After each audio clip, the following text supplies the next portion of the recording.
Je tiens à dire que la semaine prochaine, je n'y a pas cours, et donc je viens dans 2 semaines, hein, d'accord? Donc on se revoit le... Ah, la semaine, il y a... Non, non, non, non, non, non, non, non. La semaine, c'est le 7 que je ne fais pas cours. La semaine prochaine, je suis là encore. Ah oui, oui, oui. C'est le 7. Je suis cours la semaine prochaine. Le 7, je ne fais pas cours. Et ensuite, je fais cours le 14 et le 21. Pardon?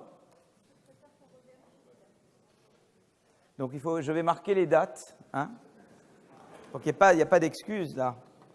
Le jour que je ne peux pas être là, c'est le 7 novembre, je dois être à Lyon. Donc, je sais très bien le jour où je ne suis pas là, mais je suis là. Donc, je vais marquer donc, les cours, les 3 derniers cours. 3 derniers cours. Ça sera la semaine prochaine, le 31 octobre. Donc, il y a bien cours. Le 14 novembre et le 21 novembre. OK? Donc, là, voilà. Donc, je ne serai pas là le 7. Voilà.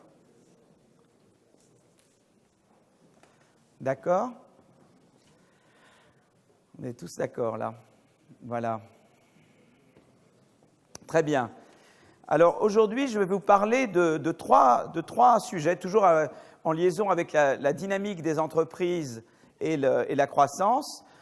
Je vais vous parler de développement, des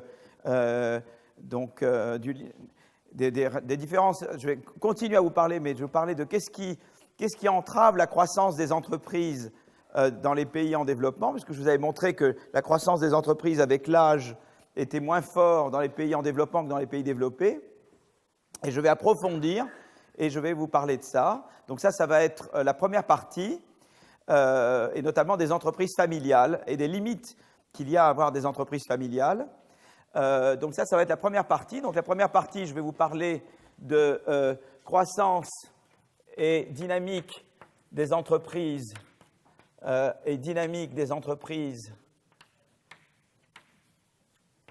en économie en développement, OK, dans une économie en développement.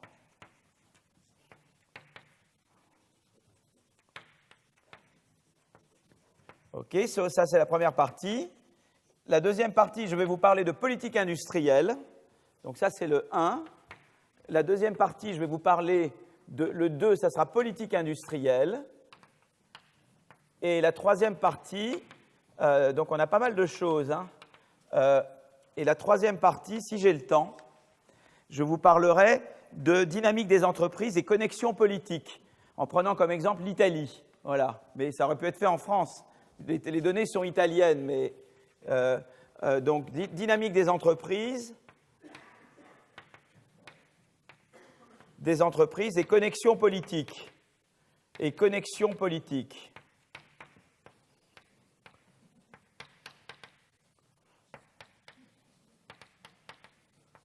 Voilà. OK, ça c'est le menu du jour. Voilà, je commence. Donc la première partie. Donc là, je commence à vous parler de croissance et dynamique des entreprises dans une économie en développement, et notamment le rôle des entreprises familiales. Donc je regarde d'abord le cas indien. Et on sait que maintenant, enfin depuis quand même, c'est le 4e cours, et on sait qu'il y a un lien entre ce qui se passe au niveau microéconomique et en particulier l'entrée, la croissance, la sortie des entreprises, hein, d'accord? Donc ce qui se passe au niveau de l'entreprise, processus d'entrée, de développement et ensuite peut-être de fin d'entreprise, d'un côté, donc la partie micro, et qu'il y a un lien entre ça et ce qui se passe au niveau macroéconomique, c'est-à-dire la croissance de la productivité d'un pays au niveau macroéconomique. On en a parlé notamment la semaine dernière, quand j'ai relié les problèmes de mesure de croissance à la dynamique sous-jacente des entreprises en France et aux États-Unis, par exemple, ce que j'avais regardé, mais c'est vrai aussi dans les autres pays. Donc je reviens toujours à cette courbe. Alors, je sais qu'il y a beaucoup de choses que je fais là, qui vont un peu vite, mais j'espère quand même que les idées de base, voilà, comme je reviens dessus tout le temps, vous vous souvenez de ce diagramme qui montre, c'est la croissance de l'emploi dans les établissements entre l'Inde, le Mexique et les États-Unis. D'accord? Mais en fait, on peut le dire au niveau des établissements, au niveau des firmes également. Et donc, on voit qu'aux États-Unis, il y a vraiment une croissance des firmes beaucoup plus grande qu'en Inde, voilà, avec l'âge. Et donc, on a vu ça. J'avais d'ailleurs montré la France, qui est beaucoup plus proche du Mexique, d'ailleurs, que des États-Unis. Et on peut le relier à différents facteurs qui inhibent potentiellement la croissance des entreprises. Et donc, vous voyez l'Inde ici, par exemple, la croissance s'arrête très, très vite. Et on essayait de comprendre pourquoi l'Inde est particulièrement, pourquoi le cas de l'Inde est particulièrement frappant, pourquoi vous avez finalement cette croissance très vite inhibée, quoi. Les firmes ne croissent pas en Inde avec l'âge. D'accord? Je vais trop vite. Si je vais trop vite, vous levez la main, n'hésitez pas, je ralentis. Voilà. Alors, mais on avait remarqué à l'inverse qu'aux États-Unis, eh bien, en général, vous avez des entrants, donc toujours beaucoup d'entrées, et les entrants, ou bien ils grandissent, ou bien ils s'en vont. Donc, on avait vu, en fait, qu'il y avait deux phénomènes qui expliquaient un peu la différence entre, deux effets qui expliquaient la différence entre les États-Unis et l'Inde. C'est que d'un côté, aux États-Unis, une firme a beaucoup plus de moyens, surtout une firme qui est talentueuse, a beaucoup plus de moyens de se développer, d'accord? Et par ailleurs, vous avez un processus de sélection qui opère beaucoup plus aux États-Unis qu'en Inde. C'est-à-dire que les gens qui ne sont pas très bons aux États-Unis, eh bien, ils disparaissent, ou ils sont rachetés, ou ils disparaissent comme entreprise. Tandis qu'en Inde, ils peuvent survivre beaucoup mieux. Donc, c'est à la fois le fait que quelqu'un qui est très bon peut se développer beaucoup plus aux États-Unis qu'en Inde, et qu'en même temps, eh bien, des entreprises qui ne sont pas très bonnes, eh bien, aux États-Unis, elles ne survivent pas, des entreprises peu productives, tandis qu'en Inde, elles peuvent quand même survivre. Voilà. Et évidemment, plus les entreprises pas très bonnes survivent, plus, évidemment, ça, quand vous regardez une classe d'âge, eh bien, l'âge, c'est à la fois qu'une entreprise croît moins, mais ça veut dire aussi que si vous regardez parmi les firmes d'un certain âge, vous avez plus de chances d'avoir des firmes qui ne se sont pas beaucoup développées en Inde par rapport aux États-Unis, puisque en Inde, elles n'ont pas été sélectionnées. Vous voyez, elles ont pu demeurer davantage qu'aux États-Unis. Est-ce que tout le monde comprend ça? Vous voyez ces deux effets? L'effet développement et l'effet sélection, d'accord? Voilà. Bon, donc, alors maintenant, on veut essayer de comprendre un petit peu les choses. Donc, si vous voulez, en gros, donc là, c'est les auteurs dont je parle. Ça va être, c'est en fait, donc le papier que je présente, c'est de trois auteurs. Un qui s'appelle Aksigit, c'est toujours le fameux Aksigit qui revient souvent, qui est un de ces jeunes leaders du domaine de la croissance.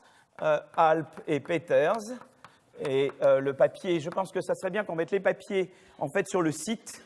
Je crois qu'on va faire ça maintenant, on va mettre les papiers sur le site du collège, et comme ça vous pourrez accéder aux papiers directement. Hein, on va faire ça avec Simon. Aksigit, Alp, Peters, c'est un papier qui n'était toujours pas publié, donc c'est un papier qui est toujours en révision. Donc, vous voyez, je vous présente du matériel qui n'est pas, et c'est ça le papier, d'accord? Et en fait, si vous voulez, qu'est-ce qu'ils disent? Alors, ils essaient de regarder pourquoi en Inde, les entreprises ne croissent pas autant qu'aux États-Unis. Et donc, il y a deux phénomènes. Ils disent, donc évidemment, pour expliquer cet aspect-là, je vous ai dit, il y a un aspect qui fait que les entreprises ne peuvent pas croître autant, et l'autre, c'est un aspect sélection. Donc, le premier aspect, eh bien, il y avait deux auteurs, Bloom et Van Reenen, qui disaient, il y a cette importance des entreprises, de la famille dans les entreprises indiennes, parce que, en fait, on a peur de faire appel à des managers extérieurs en Inde, parce que si jamais, eh bien, il y a un contentieux, eh bien, en Inde, le système légal, le système juridique ne permet pas bien de traiter ce problème. Vous voyez, donc on hésite à embaucher quelqu'un qui n'est pas de votre famille parce que tout ce qui est contrat explicite n'est pas bien. Tandis que si on embauche quelqu'un de la famille, avec quelqu'un de la famille, il y a ce qu'on appelle un contrat implicite. La confiance joue beaucoup plus et donc on hésite moins à faire appel à quelqu'un de la famille. Mais comme évidemment la famille n'est pas infinie, à un moment donné, l'entreprise cesse de croître parce qu'on n'a plus de beaux-frères ou de belles-sœurs à mettre à la tête de l'entreprise. Donc voilà, ça c'était l'idée qui dit voilà pourquoi les firmes en Inde se développent pas tellement avec l'âge. Et évidemment, il y a l'aspect sélection qui est de dire il y a des gens plus ou moins bons, c'est-à-dire des gens qui sont appelés à croître et à innover, et puis vous avez la boulangerie pas innovante, parce qu'il y a des boulangeries innovantes, qui s'établit et qui n'a aucun potentiel de croissance. Et donc, en gros, l'idée est un peu la suivante, c'est-à-dire de dire, voilà, en gros, quand il y a des firmes qui rentrent, certaines sont appelées à croître, d'autres pas. Normalement, si vous aviez une économie avec de la bonne sélection, ceux qui ne croissent pas disparaîtraient, vous voyez ce que je veux dire, et resteraient ceux qui ont l'aptitude à croître. Mais en Inde, ça ne se passe pas, parce que comme les firmes qui sont très bonnes ont une limite à leur croissance, elles ne sont pas à même de faire sortir les entrants qui ne sont pas efficaces. Vous voyez le raisonnement? D'accord? C'est donc ces deux ingrédients qu'il faut. Pour comprendre la différence de courbe, ça revient toujours à dire, il y a un potentiel moins grand de croissance en Inde qui, du coup, fait que la sélection opère moins. Et que donc, vous avez davantage de firmes qui ne sont pas très bonnes, qui restent longtemps. D'accord? Si vous avez compris ces idées-là, vous avez vraiment compris l'essentiel de ce cours. Vous voyez ce que je veux dire? Vous ne suivez peut-être pas tout, mais si vous comprenez ça, vous comprenez Voilà. Alors, levez la main si vous n'étiez pas, parce que j'ai reçu... voilà, donc je ne veux pas... Voilà, je vais être sûr que je... D'accord. Donc, alors là, l'idée, c'est de dire, développée par ces trois auteurs, c'est de dire, eh bien, on voudrait déléguer et on ne peut pas déléguer. Voilà, en Inde. On voudrait pouvoir déléguer, mais on ne peut pas, donc on fait appel à la famille. Donc c'est toujours cette vision de l'économie, où une économie, c'est des secteurs, mais une firme, et une entreprise, c'est une collection de lignes de produits. Hein. Et au début, on arrive avec une seule ligne de produit, et puis on se développe, on en met une autre, et à chaque fois, on acquiert une nouvelle ligne de produit parce qu'on fait mieux que celui qui avait la ligne avant. Donc, par exemple, j'arrive, moi j'ai un produit, Simon, il en avait un autre, mais moi, tout d'un coup, j'arrive à innover dans sa ligne à lui et à faire mieux que lui. Donc, du coup, Simon, il est out et sa ligne fait partie de mon entreprise. Et du coup, là où j'étais une entreprise avec une ligne, j'ai deux lignes. Et c'est comme ça que je grandis, d'accord? Donc, voilà, par exemple, monsieur Bill Gates, qui est là. Lui, tel que je le représente là, c'est 5 lignes de produits, d'accord? Et puis là, j'ai Steve Jobs. Là, je lui en donne 3. D'accord? Et maintenant, il y a des gens, donc voilà, donc ils font les firmes peuvent faire de la R&D sur des produits d'autres firmes. Et si j'arrive, moi, à faire de la R&D et à innover par rapport à Simon sur une des lignes de Simon, ben, moi, je m'étends et Simon se rétrécit. Hein, d'accord? Là, c'est ce monde-là. De toute façon, c'est toujours le même modèle que je revois. Hein. Donc moi, si j'améliore, vous voyez, là, j'améliore sur Simon, j'arrive à améliorer par rapport à Simon. Alors voilà, donc ça, c'est et je m'approprie la ligne de produit qui appartenait à Simon, d'accord? Mais je peux aussi m'approprier plusieurs lignes, d'accord? Au lieu d'en prendre une, j'en prends plusieurs, d'accord? Et donc ça peut, et là peut-être qu'en faisant plusieurs, je fais sortir Simon et je fais sortir quelqu'un d'autre en même temps, parce que j'étais tellement bon que et Simon je fais mieux et quelqu'un d'autre j'ai fait mieux, d'accord? Voilà. Donc repartons de début. Donc on a deux personnes, on a Bill Gates et Steve Jobs, et tout d'un coup arrive Zuckerberg, d'accord, qui lui est un nouvel entrant, et il va piquer des lignes, et vous voyez, il arrive tout d'un coup au milieu. Vous voyez, et c'est comme ça que ça marche. Et puis après, d'autres arriveront. Et c'est ce processus-là qui fait tourner l'économie, quoi. D'accord? C'est vraiment ça. L'économie schumpeterienne, c'est ce monde-là. C'est le monde où la croissance, c'est que vous avez sans arrêt des Zuckerberg qui arrivent, et puis quelqu'un qui est peut-être demain va remplacer Zuckerberg et le rendre obsolète, etc. D'accord? Alors le problème maintenant, c'est qu'évidemment, il y a des gens qui sont plus ou moins bons pour s'étendre, parce que j'arrive comme entreprise, j'ai une ligne, si je suis bon, j'en ai deux, si je suis pas très bon, je peux en avoir une troisième, etc. Et si par contre je suis le petit boulanger qui n'est pas innovateur, je resterai petit et un jour, quelqu'un fera mieux que moi. En gros, c'est ça le monde dans lequel on est. Alors, il y a un problème, c'est qu'en Inde, on pourrait aussi dire, ben en Inde, ça peut se passer comme aux États-Unis. Au début, je commence avec une ligne de produit, puis j'en trouve une autre, puis j'en trouve une autre, puis je m'étends. Seulement, ce qui se passe typiquement en Inde, beaucoup plus qu'ailleurs, c'est que comme j'ai de plus en plus de mal à gérer plus de lignes, puisque au début, je prends les meilleurs membres de la famille, après, je prends celui qui est un peu moins intelligent, après celui un peu moins intelligent, après, je prends le cancre de la classe, d'accord? Puis après, j'ai fait, vous voyez, et donc, du coup, plus je m'étends, plus c'est moins bon, quoi. Vous voyez ce que je veux dire? Je n'ai pas les meilleurs, quoi. Donc, vous voyez, ça, c'est la valeur de l'entreprise en fonction du nombre de lignes. Donc là, axe des abscisses, parce que je spécifie ce que j'ai en abscisse en ordonnée. Là, j'ai le nombre de lignes, et là, j'ai la valeur en ordonnée de l'entreprise. Et alors, c'est croissant avec le nombre de lignes, mais c'est de moins en moins croissant parce que plus j'ai des lignes, moins les nouvelles lignes sont bien gérées, quoi. Parce que je mets d'abord les meilleurs comme manager, et puis après, un peu les moins bons, et après les moins bons. Vous comprenez? Donc, plus j'ai de lignes, mieux c'est, mais quand j'ai déjà beaucoup de lignes, d'en rajouter une, ça me donnera peu en plus parce que j'aurai quelqu'un de pas très bon pour la gérer, quoi. D'accord? Ça, c'est en Inde, d'accord?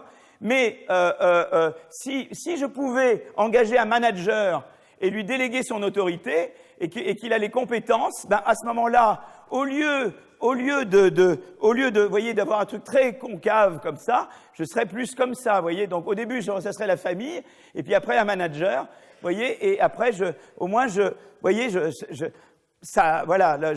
limite, vous voyez, la concavité de la courbe, d'accord. Et plus je suis capable de déléguer mon autorité à un manager très vite, plus au lieu d'attendre jusque là, je vais le faire ici, vous voyez. Et là, alors du coup, je peux voyez, et donc aux États-Unis, typiquement, eh bien très vite, peut-être qu'au début c'est la famille, donc on a une firme familiale, mais très vite on fait ce qu'on appelle une offre publique d'achat, et sa firme et l'entreprise, elle est gérée par des extérieurs, et on limite ce problème-là, on sort de la famille et la firme est bien gérée, et on a plutôt une courbe comme ça.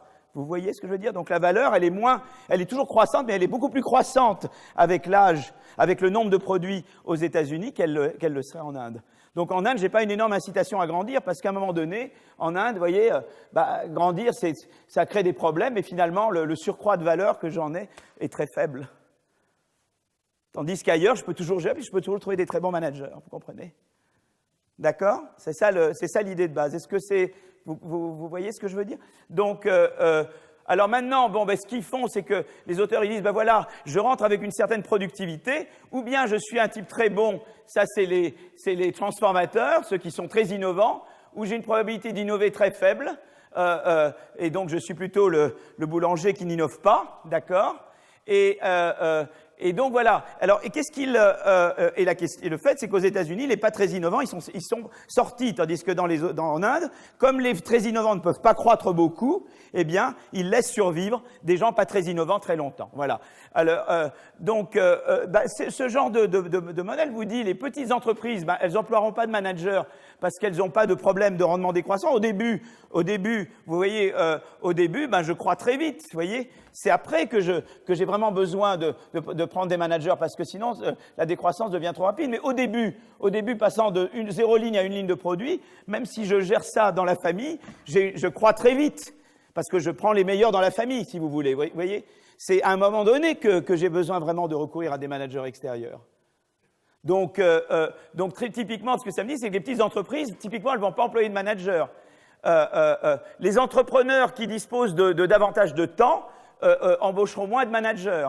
Dans des environnements contractuels développés où on peut vraiment, si un manager vous fait quelque chose de pas bien, vous pouvez le poursuivre en justice, avoir des dommages, etc. Dans un environnement où les contrats sont mis en œuvre, où les contrats peuvent être vraiment respectés, et que vous avez un système juridique qui vous permet d'appliquer les contrats, eh bien les entreprises ont davantage tendance à embaucher des managers parce que les risques liés à la séparation sont beaucoup mieux contrôlés que si vous êtes dans une économie où il n'y a pas un bon système juridique. Voilà. Donc donc si vous voulez, on peut, voilà, typiquement là ils font des régressions, ils regardent la taille de la firme. Donc d'abord, plus les firmes sont importantes, plus elles ont de managers, mais les petites entreprises typiquement n'ont pratiquement pas de manager parce qu'elles souffrent peu de ces rendements, ce que j'appelle des rendements décroissants. C'est que vous avez cette courbe qui est concave. Donc les petites entreprises, tant que vous êtes petit, eh ben vous n'avez pas de manager. Quand vous grandissez, vous avez davantage de managers.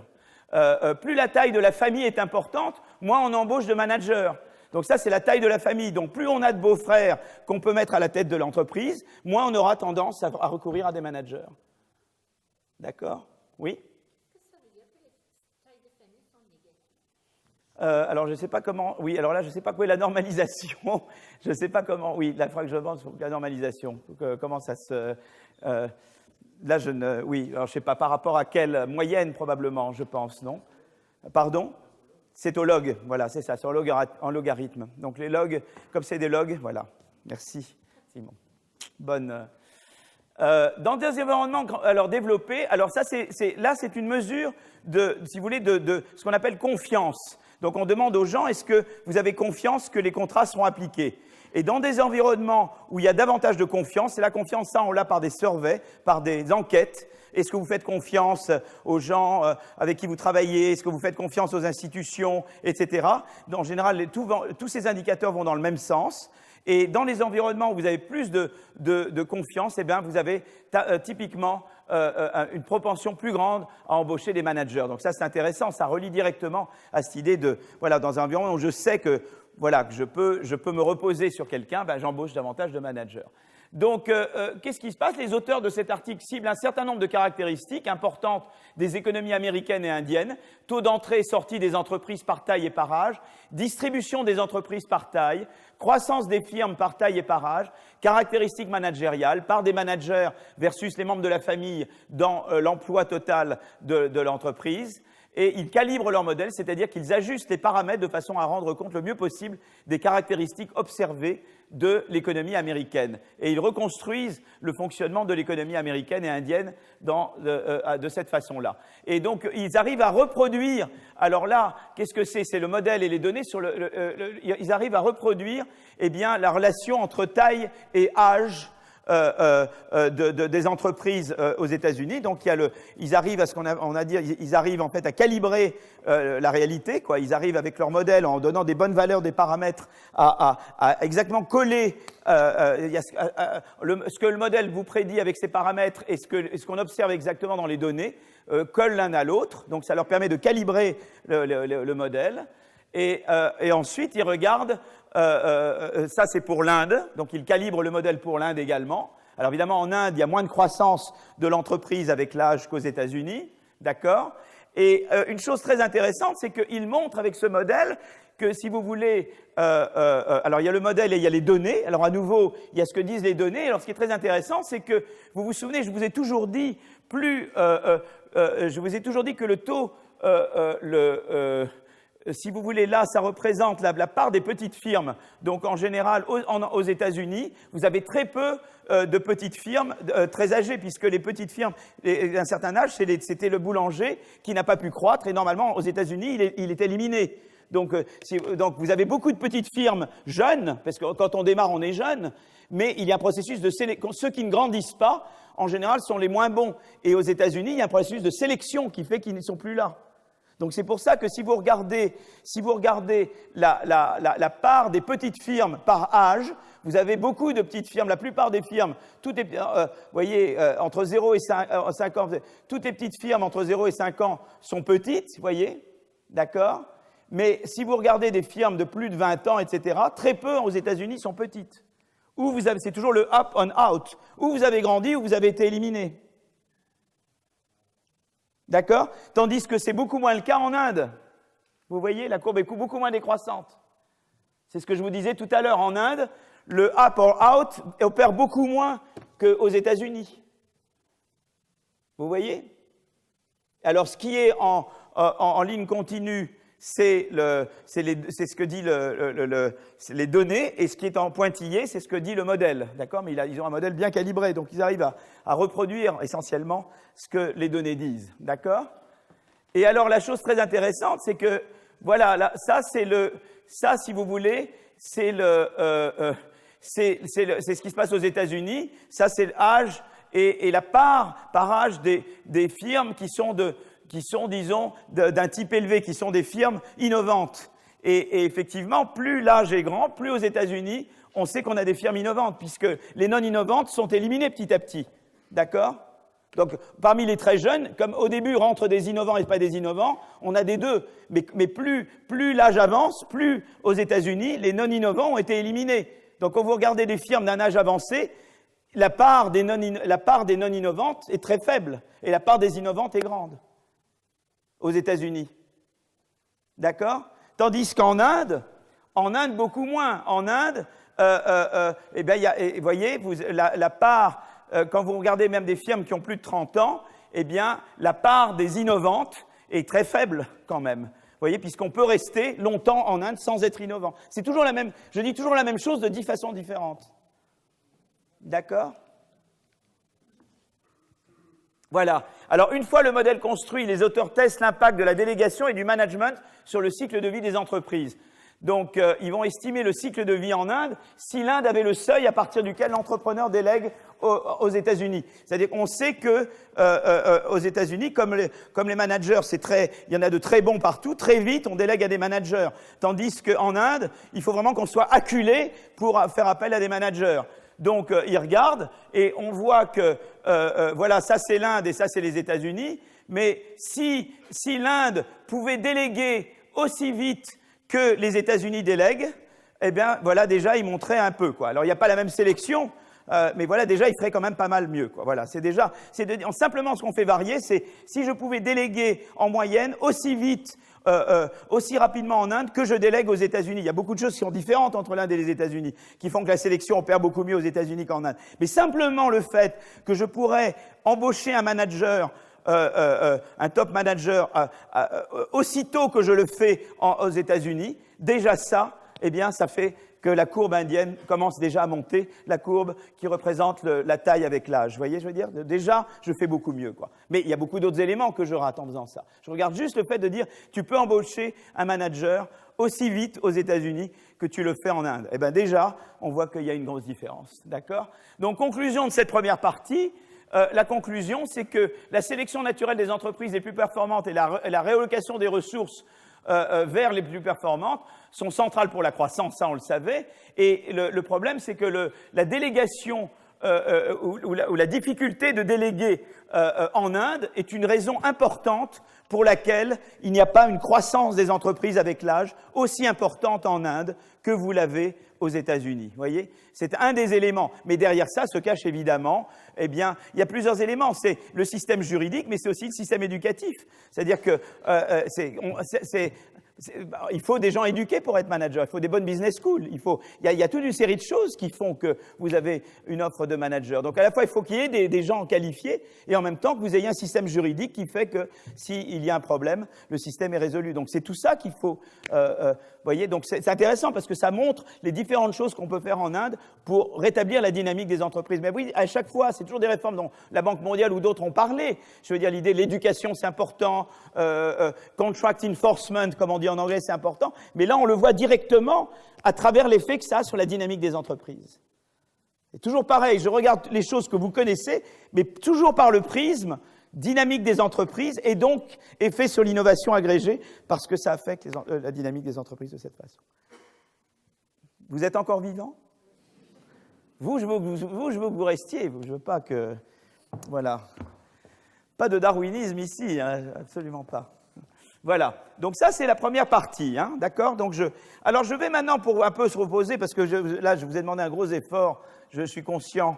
Voilà. Donc là, je vais maintenant... Alors, je ne sais plus où je suis, là. Voilà. Donc maintenant, je passe à la deuxième partie. D'accord ? Et il est 23 ou 29 ? 29, oui, 29, c'est bon. Je vais maintenant parler des entreprises familiales plus en détail. Et je vais regarder les entreprises familiales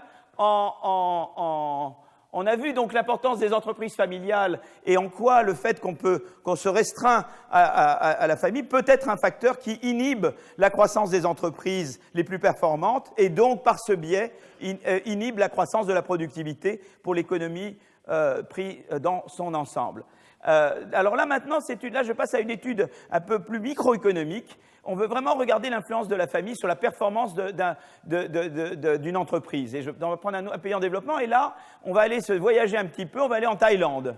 Voilà. Et c'est une économiste belge qui s'appelle Marianne Bertrand. Simon Johnson, vous avez sûrement entendu parler de lui. Et alors lui, je ne connais pas. Et Antoinette Choar, qui est prof au MIT Sloan, à la Business School du MIT. Voilà. Et il regarde dans quelle mesure la structure des familles liées aux entreprises affectent leur organisation interne, leur gouvernance et leur performance.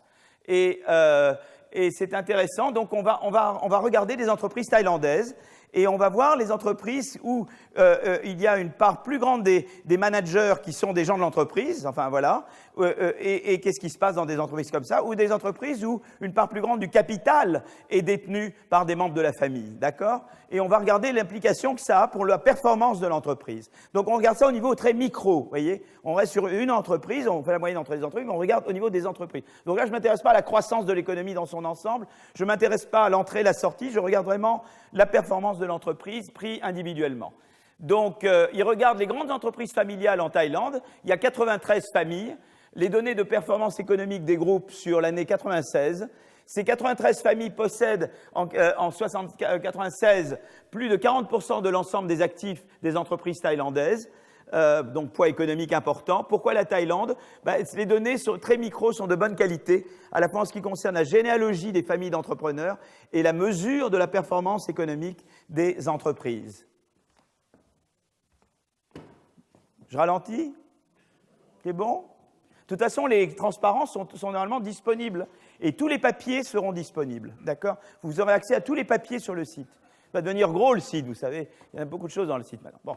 Voilà. Alors voilà la généalogie, vous voyez, moi j'ai un arbre généalogique très marrant, moi le mien, je vous ai jamais dit, mais j'avais un Philippe Aguillon qui avait le même nom que moi, mais maintenant il est décédé. C'était très sympa, sauf que des fois, il lui arrivait d'avoir un petit accident de voiture, mais pas méchant, et c'est moi qui avais reçu le truc de l'assurance, voilà. Donc ça arrive, hein, quand vous avez un homonyme. Et alors lui, il disait qu'il y avait un aguillon avec Christophe Colomb pour découvrir l'Amérique. Moi, je pense qu'il était c'était un peu bold quand même. Hein. Voilà, mais je ne vais pas vous parler de ma généalogie, hein, ni du grand rabbin d'Amsterdam, ni tout ça. Donc ça, je ne vous le dirai pas, j'épargne. Voilà, ça c'est la Birom Bagdi Family. Je ne sais pas si vous avez été des gens de Thaïlande d'ici, peut-être qu'il y a quelqu'un de la famille, parce que moi je veux faire très attention à ce que je vais dire quand même. Hein. Voilà. Donc ça, c'est la généalogie, l'arbre généalogique des descendants du fondateur. Donc vous avez les fondateurs et puis il y a toute la descendance. Et donc eux, ils ont accès aux données généalogiques sur les fondateurs, leurs enfants, leurs petits-enfants, etc. Alors ensuite, pour chaque membre de l'arbre généalogique, ils ont des informations sur ses éventuelles parts au sein du groupe familial et son éventuelle participation au conseil d'administration du groupe. Voilà. Donc, voilà. Et alors, combien il y a d'hommes ou de femmes de la famille, et en particulier, ils peuvent savoir si, de fils, de filles, et ils peuvent savoir si c'est plus, voilà, s'il y a un aspect gender, s'il y a un aspect homme versus femme dans la participation au capital ou dans la participation au conseil d'administration, etc. Et si ça a des implications pour la performance de l'entreprise, d'accord? Donc ça, ils regardent, évidemment. Il y a même multiple wives, enfin bon, il y a toutes sortes de choses là, un peu. Bon, je ne veux pas rentrer là-dedans. Dans un premier temps, étudier l'implication des différents membres de la famille dans le groupe, et on s'intéresse à deux types d'indicateurs, les parts au capital du groupe, d'accord, et l'autre, c'est la participation au conseil d'administration. Donc il y a un côté, vous savez que notamment dans être actionnaire, en général, ça veut dire qu'on a en partie des revenus du capital, et puis on a en partie des droits de vote ou des droits de contrôle. Et là, on regarde un peu les deux, quoi. Voilà. La participation au conseil d'administration reflète directement le droit de contrôle, et les actions reflètent un peu les deux, droit de contrôle et disons, part des revenus de l'entreprise. Hein, d'accord?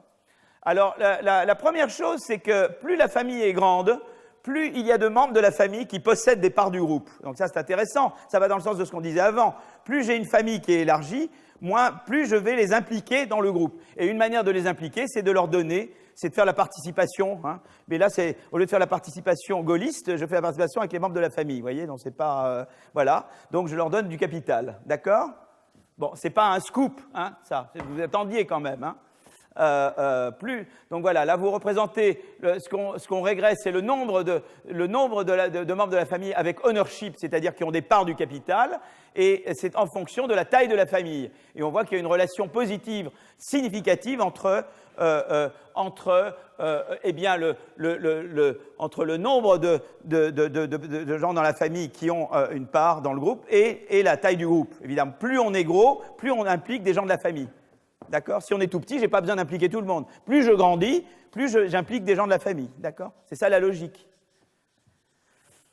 D'accord. Alors maintenant, ça reste vrai si si le fondateur meurt. C'est-à-dire qu'il y a celui qui a fondé la boîte, et s'il meurt, eh bien, ça reste la même chose, quoi. C'est-à-dire que le fait que plus je grandis, plus je dois impliquer des gens de la famille, c'est vrai avant et après la mort du fondateur. D'accord? Bon, ça, d'accord, ok. Et alors, ce qui est intéressant, c'est que plus le fondateur a de fils, plus ces derniers possèdent une part importante de l'entreprise. Donc, si vous voulez, on va tendre à mettre plus de fils, vous voyez.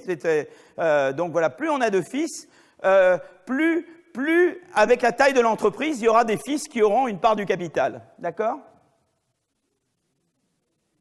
C'est pas un scoop, hein? Voilà. Mais ce qui est plus étonnant, c'est que c'est pas vrai pour les filles. C'est d'une injustice folle, là. Maintenant, il faut dénoncer ça. Maintenant que c'est maintenant qu'il faut y aller, hein. Moi, je suis Agnès Buzyn à fond, hein, donc là... Voilà, donc on dénonce ça, c'est pas correct ça, voilà, d'accord? Mais c'est en Thaïlande là, mais je pense que nous, on n'est pas terrible. Bon. Ni pour les autres membres de la famille, les cousins, tout ça, non, ça marche pas terrible. Les cousins, on a moyennement confiance, voilà. Marrant, hein? Moi j'ai un cousin que j'aime bien, moi j'ai bien confiance en lui. Voilà. Alors maintenant, là je me suis intéressé à la participation au capital. Maintenant, je peux m'intéresser à la participation des membres de la famille au conseil d'administration du groupe. D'accord? Et là, je vois qu'à nouveau, eh bien, j'ai un effet positif de la taille de la firme sur le nombre de gens de la famille qui siègent au conseil d'administration. Vous voyez? Alors probablement, j'élargis mon conseil d'administration, mais ce qui est intéressant, c'est que plus je suis gros, plus j'ai un conseil d'administration où plus il y aura de membres de la famille dans le conseil d'administration. D'accord? Donc ça, c'est intéressant. Évidemment, ce qui aurait été intéressant, c'est d'avoir la part dans le conseil d'administration. Là, ça peut vouloir simplement dire que je grossis le conseil d'administration et que j'y mets surtout des membres de la famille. J'aurais bien voulu connaître la part, mais ça, je ne sais pas s'ils l'ont fait. Alors ensuite, c'est vrai pour les fils, à nouveau. Plus le fondateur a de fils, et plus ces derniers, plus ils auront des places dans le conseil d'administration. Donc ça, c'est intéressant. Donc plus j'ai de fils, plus j'en mets au conseil d'administration, d'accord? Et ça, c'est vrai pour les filles. Alors ça, c'est intéressant. Donc les filles, elles n'ont pas d'argent, mais elles sont dans le conseil d'administration, quoi. Ça, c'est intéressant. Je ne sais pas ce que ça veut dire sur la Thaïlande. Je n'avais pas une opinion extrêmement élevée au départ, mais voilà. Mais c'est vrai que c'est assez intéressant qu'on met aussi les filles dans le conseil d'administration sans pouvoir leur donner du capital. Là, c'est intéressant. Et l'effet, mais seulement l'effet est trois fois moins prononcé pour les filles que pour les fils. C'est-à-dire que plus on a de fils, plus il y en aura dans le conseil d'administration. C'est vrai que c'est vrai aussi pour les filles, mais à un moindre degré. C'est-à-dire la croissance du nombre de filles dans le conseil d'administration va être moindre par rapport à la croissance du nombre de filles au total que pour le nombre de fils. Vous voyez ce que je veux dire? Voilà. Ça veut dire que peut-être que je mets tous les nouveaux fils, je les mets au conseil d'administration et je mets une fille sur 3, quoi. Vous voyez, c'est-à-dire, c'est ça que ça veut dire, quoi. Voilà. Voilà. Et c'est vrai aussi pour les autres membres de la famille, mais avec une magnitude encore moins grande. Donc c'est intéressant que le conseil d'administration, ce qui a l'air très intéressant, c'est ce résultat que, autant en ce qui concerne la participation au capital, je suis très restreint aux fils et puis personne d'autre. Pour le conseil d'administration, eh bien, mais évidemment, le conseil d'administration, celui quand même, c'est les gens qui ont le capital qui ont le dernier mot quand même. Donc, mais bon, c'est important d'être quand même au conseil d'administration. Ils se coordonnent, ils parlent du développement, mais en termes de comment ils se partagent le profit de l'entreprise et les droits de vote en termes d'action, c'est les fils qui ont la priorité. Donc ça, c'est intéressant. Voilà. Alors, au total, on observe que les fils des fondateurs ont un rôle central dans le contrôle des groupes familiaux. Cela est vrai si l'on considère la part des actions du groupe, mais aussi si on considère le nombre de sièges. La relation est moins prononcée pour les filles ou les autres membres de la famille. D'accord? Bien que eux, on voit surtout, on en met dans le conseil d'administration, mais on est beaucoup plus regardant quand il s'agit de partager le capital de l'entreprise. D'accord? Alors maintenant, on va voir, bon, tout ça c'est bien joli, mais nous, ce qui nous intéresse, c'est la performance de l'entreprise. Parce qu'après tout, on fait une entreprise pour produire quelque chose. Qu'en est-il de l'impact de la structure familiale sur les performances économiques de l'entreprise? Pour mesurer la performance d'un groupe, les auteurs construisent un indicateur, Return on Assets, c'est-à-dire les profits nets divisés par le total des actifs de l'entreprise à la fin de l'année 96. Cet indicateur est calculé pour chacune des firmes du groupe et on tient compte et après on fait la moyenne dans chaque secteur, ce qui permet de tenir compte des disparités individuelles. Voilà, donc on le fait au niveau de chaque entreprise du groupe, et ensuite on fait les moyennes au sein de chaque secteur. Alors, ce qui est très intéressant, c'est que d'abord, la taille de la famille, vous voyez, a un impact négligeable. Vous voyez, il n'y a pas d'étoile, là, c'est pas significatif. Il y a un coefficient négatif, mais qui n'est pas significatif, c'est-à-dire qu'il y a beaucoup de bruit, en fait, autour de cette valeur. Et il y a donc un effet très non significatif de la taille de la famille dans la performance économique. C'est-à-dire que plus j'ai une famille grande, vous vous souvenez, plus je mets des fils, etc., mais la performance économique de l'entreprise, elle, c'est-à-dire mesurée par profit sur la valeur des actifs, elle augmente pas tellement. Donc, vous voyez, vous vous rappelez de mon V de N, hein, il était comme ça, hein, avec la taille, j'avais un V comme ça, ben, on voit qu'en fait, avec la taille, eh bien, la valeur, alors là, c'était la valeur totale, mais là, c'est le V de N sur N, si vous voulez, quelque part. Le V de N sur N, hein, n'augmente pas, quoi. Voilà, c'est proportionnellement proportionnellement aux actifs que je mets, eh bien, le profit n'augmente pas, quoi. Voilà, c'est ça que ça veut dire, hein. En valeur absolue, il augmente, mais par rapport à la taille, il n'augmente pas, quoi. Voilà, je réalise pas j'aurais pu investir ailleurs et faire autant de profit. Donc ça, c'est intéressant. C'est la valeur divisée par la taille de l'entreprise, la valeur divisée par la valeur des actifs, elle n'augmente pas. Vous voyez la différence? Vous voyez d'accord? Hein, ça, c'est la mesure de performance, c'est les profits divisés par la valeur des actifs. D'accord? Donc, évidemment, les profits eux-mêmes vont augmenter, mais rapportés à la valeur des actifs, ça augmente pas, quoi. Voilà, c'est toujours la même chose. Alors qu'on aurait pu penser que la firme, quand elle devient plus grande, ça explose, quoi. Mais là, ça explose pas du tout. D'accord. Alors maintenant, si je rajoute le nombre de fils, on observe un effet fortement négatif du nombre de fils sur la performance économique. Donc ça, c'est intéressant. C'est-à-dire que, évidemment, la valeur elle-même, elle va augmenter, mais le V de N sur N, hein, c'est grosso modo ça, c'est V de N sur N. Enfin, c'est V sur la valeur des actifs. Mais là, plus je mets des fils, plus en proportion de la taille de mon entreprise mesurée par la valeur des actifs, eh bien, moins la valeur va augmenter. Vous voyez ce que je veux dire? La valeur en elle-même, elle va augmenter, les profits vont augmenter, mais par rapport à ce que je mets dedans, de moins en moins. C'est-à-dire que je vais avoir des rendements beaucoup plus décroissants par rapport à mesure que je rajoute des fils, quoi. Parce que qu'est-ce qui se passe? Au début, je mets les fils qui sont très malins, et puis après, je descends dans le QI des fils, quoi. Vous voyez, c'est ça ce qui se passe. D'accord?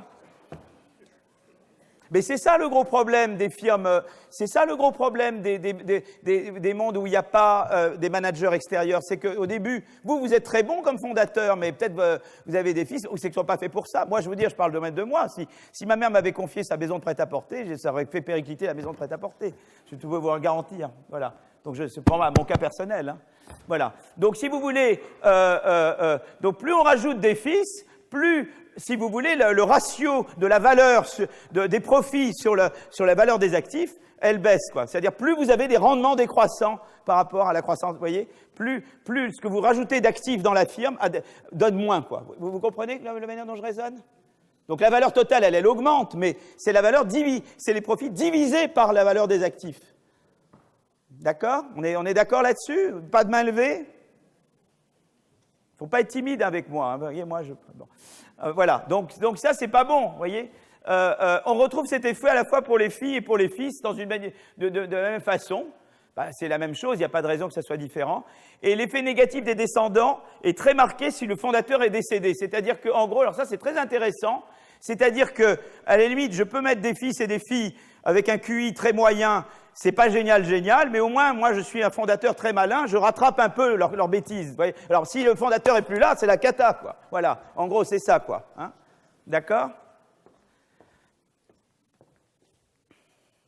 Mais ce n'est pas le cas si le fondateur est encore en vie.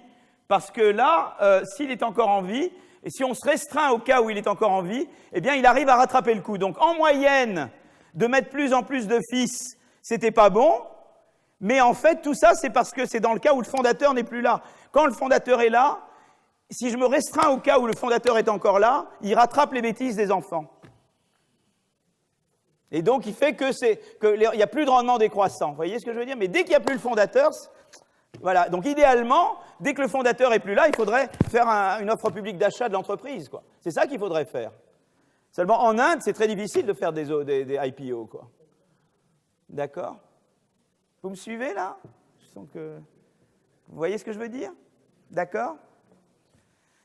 Voilà. Donc, au total, on trouve un résultat qui est surprenant. Les descendants ne peuvent pas contribuer à dégrader la performance du groupe tant que le fondateur est vivant. Mais dès que ce dernier décède, on observe un effet négatif des descendants sur la performance du groupe.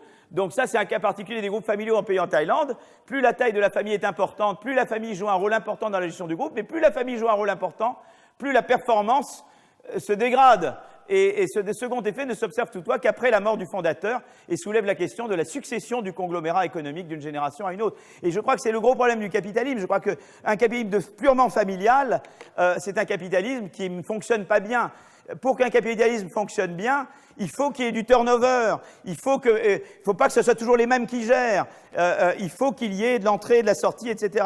Et c'est très important. Alors, il y a peut-être des secteurs dans lesquels c'est pas vrai, mais en tout cas, dans beaucoup de cas, c'est comme ça. Donc, c'est important parce que ça vous dit aussi dans quel type de capitalisme vous voulez. Est-ce que vous voulez un capitalisme purement familial ou est-ce que vous voulez un capitalisme où vous avez ce qu'on appelle en anglais market for corporate control, c'est-à-dire un marché qui dit que tu trouves des managers, tu as des takeovers, tu as des OPA, tu vois, et tous ces mécanismes fonctionnent. Et c'est ça tout ce qui crée du turnover d'entreprise, de managers, tout ce qui crée le turnover est bon pour la croissance, est bon pour faire fonctionner le capitalisme. Un capitalisme figé où c'est toujours les mêmes familles, où c'est toujours les mêmes entreprises dans les secteurs, il n'y a pas d'entrée, il n'y a pas de sortie, ça ne change jamais de main, etc. C'est un capitalisme très sous-optimal, quoi. C'est pour ça qu'on est passé de système très corporatiste à un système qui se décorporatise. C'est très important. Donc, c'est toute l'histoire du capitalisme. Phelps a écrit là-dessus, hein. Et on a des sociétés très corporatistes et il faut qu'elles se décorporatisent. Voilà. Mais il y avait une époque où on pensait qu'il fallait que le monde fonctionne de manière totalement corporatiste. Mais on voit là l'énorme manque à gagner. D'accord? Voilà. Bon, mais... voilà, donc je continue, hein. Tant qu'il n'y a pas de protestation. Voilà, donc je passe au troisième. Donc maintenant, je vais vous parler maintenant de politique industrielle. D'accord? Alors, je vais vous parler un peu de politique industrielle. Donc, j'ai terminé mon premier thème. D'accord? Ça, c'est fait. Le 1 est terminé. Maintenant, on passe au 2. Et après, je passerai au 3. Donc, j'efface le 1. Voilà, tout ça c'est fait. Hein? Voilà. Allez, maintenant on passe au 2. Politique industrielle.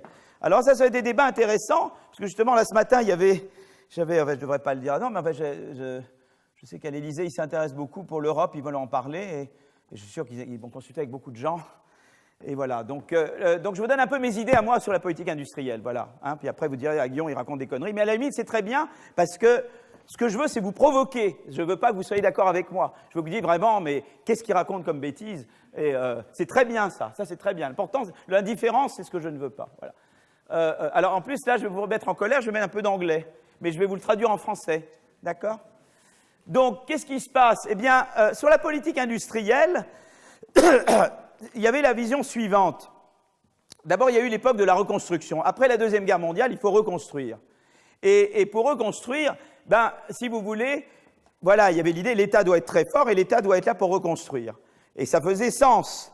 Et donc, vous avez vu, et c'était la doctrine dominante, même à Washington, vous aviez McNamara, qui a dirigé la Banque mondiale, et qui était très en faveur de la politique industrielle, d'une certaine forme de politique industrielle, très venant de haut vers le bas. On dit top-down, d'accord?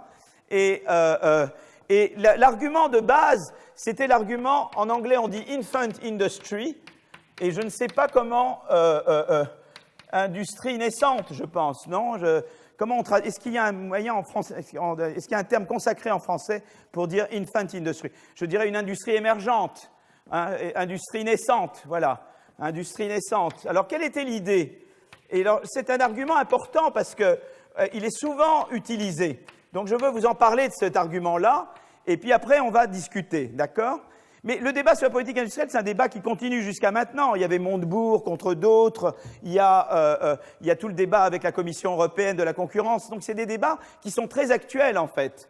Et donc je veux que vous soyez au cœur de ces débats. Voilà. Après, vous faites votre opinion, mais je veux que vous soyez au fait des débats sur la politique industrielle. En gros, la vision, c'était la suivante. Pourquoi l'État doit intervenir, quoi? L'idée, c'était de dire une économie, elle a deux parties. Elle a une partie qui est une partie développée. Par exemple, disons que c'est la partie industrie. Et par exemple, supposons que vous avez donc une économie en développement et le reste, c'est le secteur rural, agricole, agriculture, d'accord?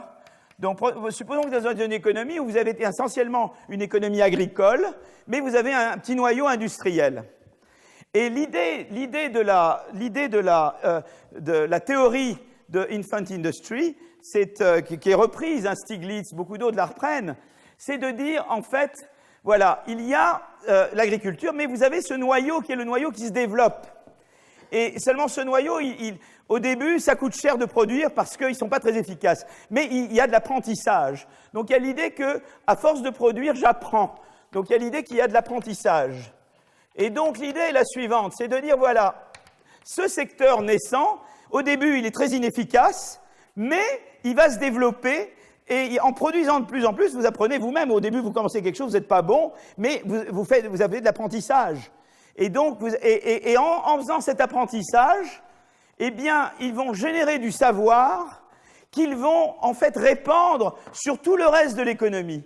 Donc, c'est à l'idée qu'il y a de l'apprentissage, et cet apprentissage va générer du savoir qui se répand sur toute l'économie. Et ça va tirer l'économie vers le haut. Et ça va faire croître l'économie. Ça, c'est l'idée de infant industry. Donc, surtout, il faut aider ces gens-là. Parce que ces gens-là, ils tirent l'économie vers le haut. D'où la Corée qui aide ces industries, d'où l'Argentine et l'Amérique latine qui font ce qu'on appelle du import substitution, c'est-à-dire qu'au lieu de faire des imports, ils disent surtout pas parce que les importations tueraient ce noyau qui est l'industrie. Donc l'idée là est de dire surtout protégeons à mort ces gens-là et aidons-les à mort. Parce qu'ils sont le ferment de l'économie tout entière. Ils sont le moteur de toute l'économie. D'accord? C'est ça l'idée, quoi. Donc, si on est comme ça, par exemple, ça justifiait les politiques de substitution à l'importation en Amérique latine, import substitution. On disait surtout, il ne faut pas importer, produisons-nous ce qu'on aurait pu importer. Comme ça, on fait marcher cette industrie qui, en apprenant, au début, elle ne sera peut-être pas aussi bonne que les producteurs étrangers, mais en devenant meilleure, elle va générer des économies, elle va générer des externalités positives sur le reste. Vous voyez? C'était vraiment ça la vision. Donc, dans une vision comme ça, c'était vraiment des gens qui disent surtout protectionnisme, fermeture, surtout pas de foreign investment, ne faisons pas venir les étrangers chez nous, ou ne les faisons pas venir parce que du coup, surtout pas faisons de commerce avec eux parce que faisons-nous tout, fabriquons tout chez nous. Hein? Et puis deux, faisons pas venir des investissements directs non plus parce que c'est eux qui vont produire. Et le savoir, ils vont se le garder pour eux. Vous comprenez? Donc, il y a eu beaucoup de politiques très protectionnistes dans les pays en développement, ou très top-down, on aide, qui étaient justifiées à partir de cet argument de infant industry. D'accord? Seulement, ce qui s'est passé, c'est que ça a marché pendant un temps, mais plus très longtemps. C'est-à-dire que l'Amérique latine, à partir de quoi? De la fin des années 70, fin des années 70, le modèle latino-américain ne marche plus, quoi. Donc, ça cesse de marcher, quoi. Le modèle latino-américain, c'était les substituts à l'importation. Ça, c'était le Brésil, notamment. Le Furtado et tout ça recommandait ça. Bon. Donc ça, c'était cette période. L'Asie, c'était un peu différent. On ne mettait pas trop de barrières à l'importation, mais on aidait beaucoup, on donnait des subventions à l'exportation. Voilà. Surtout pour ceux qui exportaient beaucoup. Donc ça, c'était la politique coréenne, d'accord? Et celle-là, elle marche quand même plus longtemps. Mais en gros, ça a été ça la règle, quoi. Et en France, eh bien, il y avait la politique industrielle, c'est-à-dire que la France, c'était les champions nationaux, et je ne suis pas contre l'idée de champions nationaux, mais c'était surtout ça, quoi. On tirait l'économie chez nous en aidant eh bien, un certain nombre d'entreprises qui tiraient, avec leurs filières, toute l'économie vers le haut. C'était un peu la même logique. C'est de dire, finalement, la France, elle tourne autour de quelques entreprises, Dassault et quelques autres. Il faut les aider, et du coup, ils vont avoir des externalités positives sur tout le reste de l'économie. Il y avait le même argument d'infant industry, bien que nous étions développés, vous voyez. Alors, qu'est-ce qui se passe? C'est que depuis les années 80, eh bien, il y a eu une critique de cet argument. Vous voyez, toujours en économie, c'est important d'avoir des controverses, parce que sinon on s'ennuie, vous voyez. Donc, ce qui est intéressant, c'est quand on se bagarre, quoi. Voilà, ça vous a pas échappé que... voilà, moi, ça m'arrive des fois de ne pas être d'accord et de dire, voilà, je ne suis pas d'accord avec un tel, et je suis ravi qu'on me dise, on n'est pas d'accord avec moi. Donc là, il y a eu une bagarre, et donc, sinon, évidemment, il y avait Infant Industry, puis au début des années 80, eh bien, il y a une réaction contre. C'est les années Reagan-Thatcher, quelque part. Mais, Reagan-Thatcher, vous pouvez dire, tous ces gens-là sont disent des choses un peu folles, mais ils avaient des bons arguments.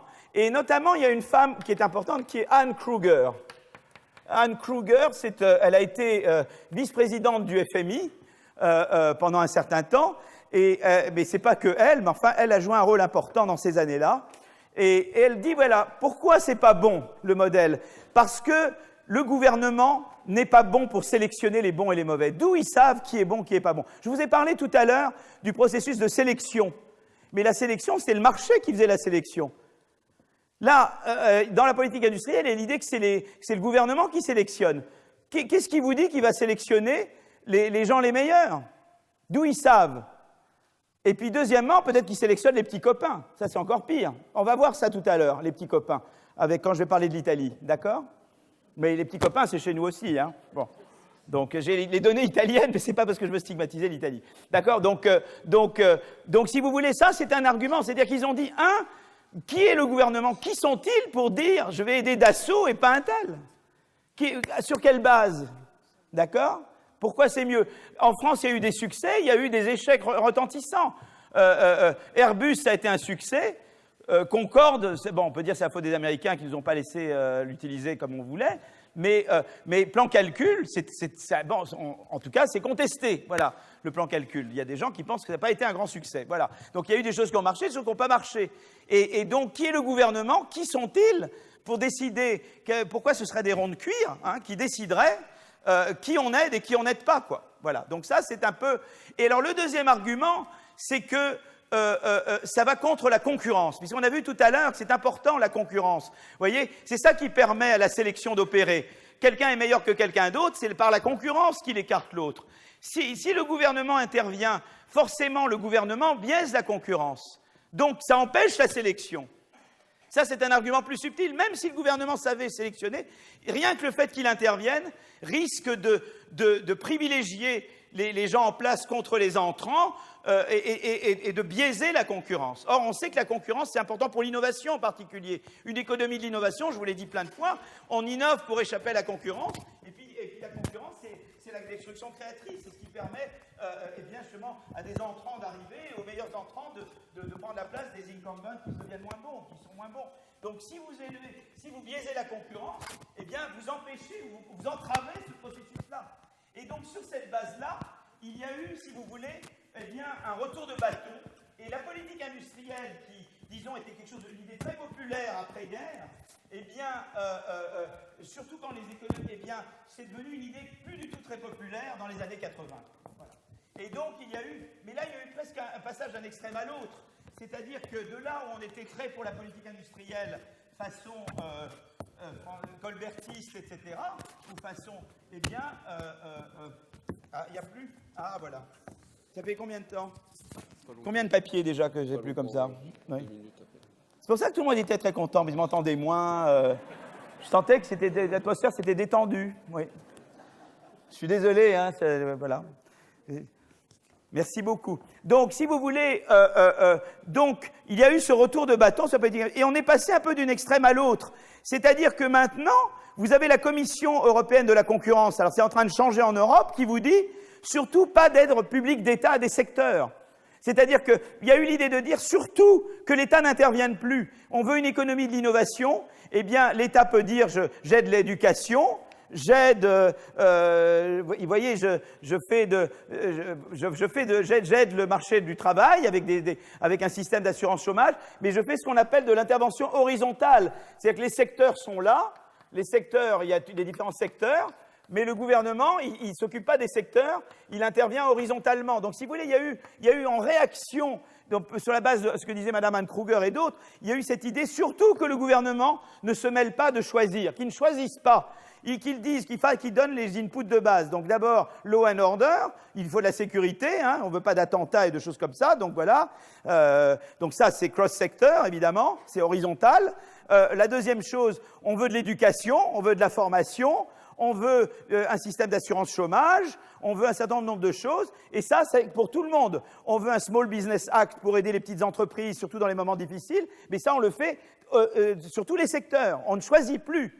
Donc, on est passé d'un truc où on choisissait les entreprises à un truc où on dit ne choisissez même pas les entreprises, même les secteurs ne les choisissez pas. Ne décidez pas qu'il faut privilégier le numérique, qu'il faut privilégier voyez, tel secteur. Surtout, ne faites rien. Et un petit peu la Commission européenne est allée dans cet extrême. Si vous voulez, quelque part, la Commission de la concurrence en Europe est allée dans l'extrême de dire surtout pas d'aide publique d'État, surtout pas de secteur. Ne dites même pas que vous avez une préférence sectorielle, quoi. Vous voyez? Donc on est passé d'un extrême à l'autre. Et moi, je suis un médian, je suis un centriste. Voilà, ça ne vous aura pas échappé. Je pense qu'il faut être au milieu. Pourquoi on ne peut pas aller dans l'extrême, dans l'autre extrême? Voilà. Donc il y avait effectivement des inconvénients justement dénoncés de la vision très colbertiste, mais je pense qu'il y a également des inconvénients à une vision trop horizontale qui dit jamais de secteur d'abord et que l'État ne devrait pas du tout se mêler. D'abord, il y a un aspect eh bien, dans certains secteurs, il y a des contraintes de crédit plus importantes que d'autres. C'est-à-dire, il y a certaines activités où c'est facile d'emprunter, où même les coûts fixes ne sont pas très importants, et il y a d'autres activités où il y a des gros coûts fixes et où c'est difficile d'emprunter sur le marché du crédit pour financer. Donc déjà ça peut être une raison pour laquelle le gouvernement peut vouloir privilégier certaines activités, celles qui impliquent des coûts fixes plus importants et où la difficulté de se financer est plus petite. Par exemple, il y a des secteurs dans lesquels on peut utiliser des machines comme collatéral pour emprunter, mais il y en a d'autres où, au contraire, on a des idées seulement. Ben, les idées, c'est beaucoup plus difficile à utiliser comme collatéral que les machines. Voilà, donc ça peut être une raison pour laquelle on intervient dans certains secteurs et pas dans d'autres. Une autre raison dont je parlerai plus tard, c'est l'idée du changement technique que je peux vouloir diriger. Par exemple, je sais que, typiquement, les industries polluantes innovent dans le polluant. Elles n'innovent pas dans le non-polluant, d'elles-mêmes. Et là, il peut y avoir un rôle du gouvernement pour rediriger le changement technique vers le non-polluant. Et là, c'est un choix sectoriel, un peu aussi. Vous voyez, c'est un choix d'aller dans une certaine direction. Donc ça, c'est aussi une idée importante, vous voyez, qui fait qu'on ne veut pas un truc purement horizontal. Et puis, il y a l'idée qu'on peut améliorer la politique industrielle, parce que, finalement, on dénonce la vieille politique industrielle, celle qui dit « je choisis mon champion national ».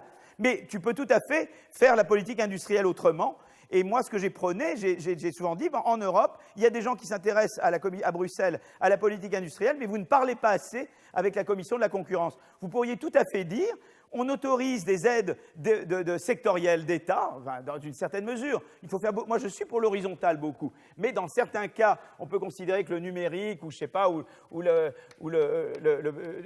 les énergies non renouvelables, ou la santé, c'est important d'investir dans ces secteurs-là, et c'est important. Mais quand vous investissez dans un secteur, au lieu de dire, voilà, je prends une firme et je donne tout à cette firme-là, eh bien, ce que vous faites, c'est que vous dites, eh bien, je vais donner à tout le monde dans ce secteur. Et même aux entrants dans ce secteur. Vous voyez, je ne vais pas donner qu'aux gens en place, je vais donner également aux entrants potentiels dans ce secteur. Donc je vais donner d'une manière qui préserve la concurrence. Et donc moi, ce que j'ai dit, c'est qu'en fait, on peut trouver une manière de faire de la politique industrielle qui préserve la concurrence. Et si on la trouve, eh bien ça, c'est une bonne chose. On gagne sur tous les tableaux. On gagne sur le fait qu'il y a certains secteurs, effectivement, qu'il faut aider, mais on peut le faire d'une manière qui ne détruit pas la concurrence. Et donc j'ai essayé de pousser beaucoup, maintenant ça commence à venir en Europe, cette idée-là, qu'on peut réconcilier la politique industrielle et la politique de la concurrence. Avant, c'était le choix entre deux extrêmes.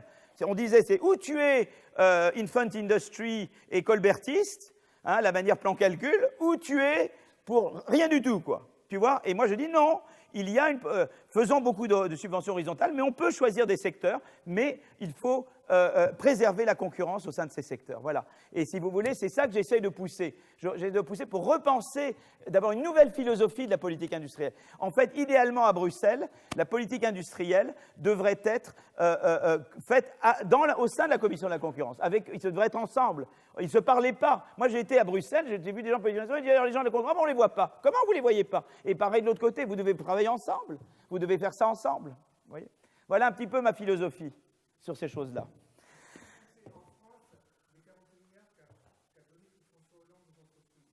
Pardon, les 40 milliards d'euros. Mais tout dépend comment il les a donnés. Vous voyez ce que je veux dire? C'est ça le problème. Je ne crois pas qu'il y ait beaucoup, mais je dois continuer. On en parle après. Voilà. C'est la gouvernance qui manque. Voilà. Alors, donc, si vous voulez, pourquoi c'est important? Donc, moi, je pense que la politique sectorielle peut compléter la politique de concurrence. Parce que là, il faut garder la concurrence parce qu'elle vous permet l'entrée, la sortie et la sélection. On sélectionne les trucs moins bons. Ça, on a besoin de cet élément. Si on ne l'a pas, on n'a pas ce truc. Gardez en tête toujours la relation entre âge et taille des firmes. On veut une courbe très croissante. Et on sait que la sélection est une partie importante. Donc maintenant, vous savez ça. Il faut la concurrence pour ça. Donc, mais d'un autre côté, l'aide sectorielle, eh bien, elle peut aider des secteurs. On peut même dire, si on fait une aide sectorielle dans un certain secteur, ça encourage plusieurs entreprises à venir dans ce secteur, ce qui crée de la concurrence. On peut créer de la concurrence avec une aide sectorielle intelligente. Donc, et l'aide sectorielle se justifie pour les raisons que j'ai données avant, et en plus, elle peut aider à créer de la concurrence. Donc, il peut y avoir une complémentarité entre politique sectorielle et politique de la concurrence. Donc, ça maintenant, vous pouvez dire, mais ça, c'est très gentil. Qu'est-ce qui vous permet de vous croire, quoi, voilà. Alors donc, ce que j'ai fait, c'est que j'ai regardé un petit peu l'Europe et la Chine. Alors l'Europe, j'ai des données, mais pas terribles, et en Chine, j'ai des bonnes données. Pourquoi en Europe, j'ai pas des bonnes données? Parce que comme la politique sectorielle était officiellement interdite par la Commission de la concurrence, on ne peut pas dire qu'on en fait. Donc c'est du don't ask, don't tell. Vous savez l'armée américaine, ne demande pas, bon, sur d'autres choses, hein, mais c'est la même chose, quoi. Les gens font de la politique industrielle, en fait, en Europe, sans le dire. Ils font semblant. En Allemagne, ils en font, mais ils appellent ça des politiques structurelles pour les régions allemandes. Mais ils n'appellent pas ça politique industrielle, mais en fait, ils font de la politique industrielle, vous voyez. Donc là, je regarde d'abord l'Europe. Donc, je regarde deux variables. C'est la part dans les exports. Donc, ça, c'est un indice de performance. C'est la part de l'industrie ou la part du pays dans les exports. Et l'autre, c'est l'innovation, les brevets. D'accord? Et je regarde ça en fonction. Donc, une des variables que je regarde, c'est le market share, la part dans les exports. D'accord? Et l'autre, c'est les brevets. Et donc, ça, je regarde ça au sein des 15 pays européens, des 15 member states, voilà. Et entre 92 et 2008. Et je regarde comment le market share et les brevets dépendent de state aid. Donc, c'est l'aide au secteur, d'accord? Donc, c'est l'aide totale d'un pays à une industrie en millions d'euros, d'accord? Et je vais regarder comment l'efficacité de l'aide, de la state aid, c'est-à-dire la mesure dans laquelle ça aide à augmenter le potentiel d'exportation ou le potentiel d'innovation d'un secteur.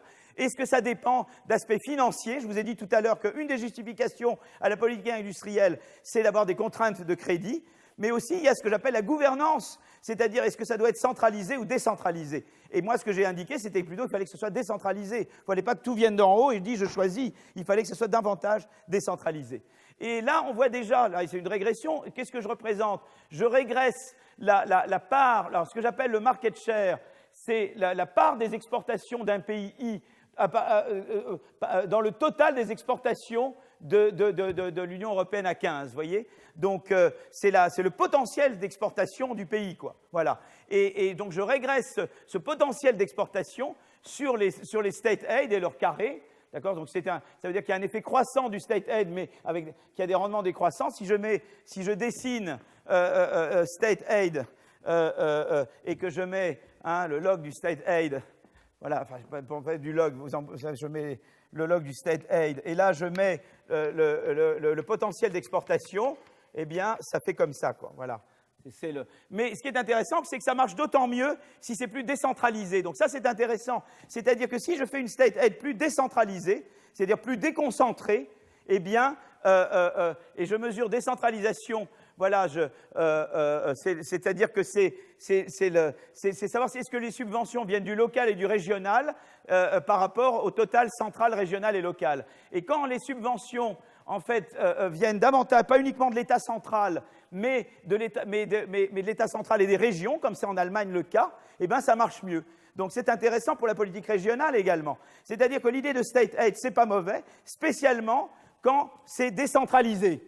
Voilà, ça c'est une chose intéressante. Donc c'est la gouvernance. Vous voyez, on arrive à l'idée, c'est pas oui ou non politique industrielle, c'est quelle gouvernance vous donnez à la politique industrielle. Déjà l'idée qu'elle est plus décentralisée, ça a l'air de bien marcher. Voilà.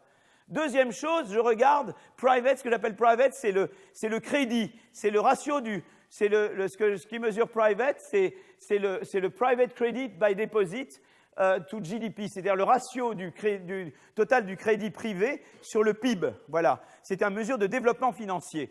Et on voit que, eh bien, il y a une interaction positive entre state aid et voilà, que en fait, plus c'est négatif, c'est-à-dire que plus je suis financièrement développé, moins j'ai besoin du state aid. Si vous êtes un pays où vous avez des marchés de crédit parfaits, tout le monde peut emprunter jusqu'à la valeur nette présente des profits.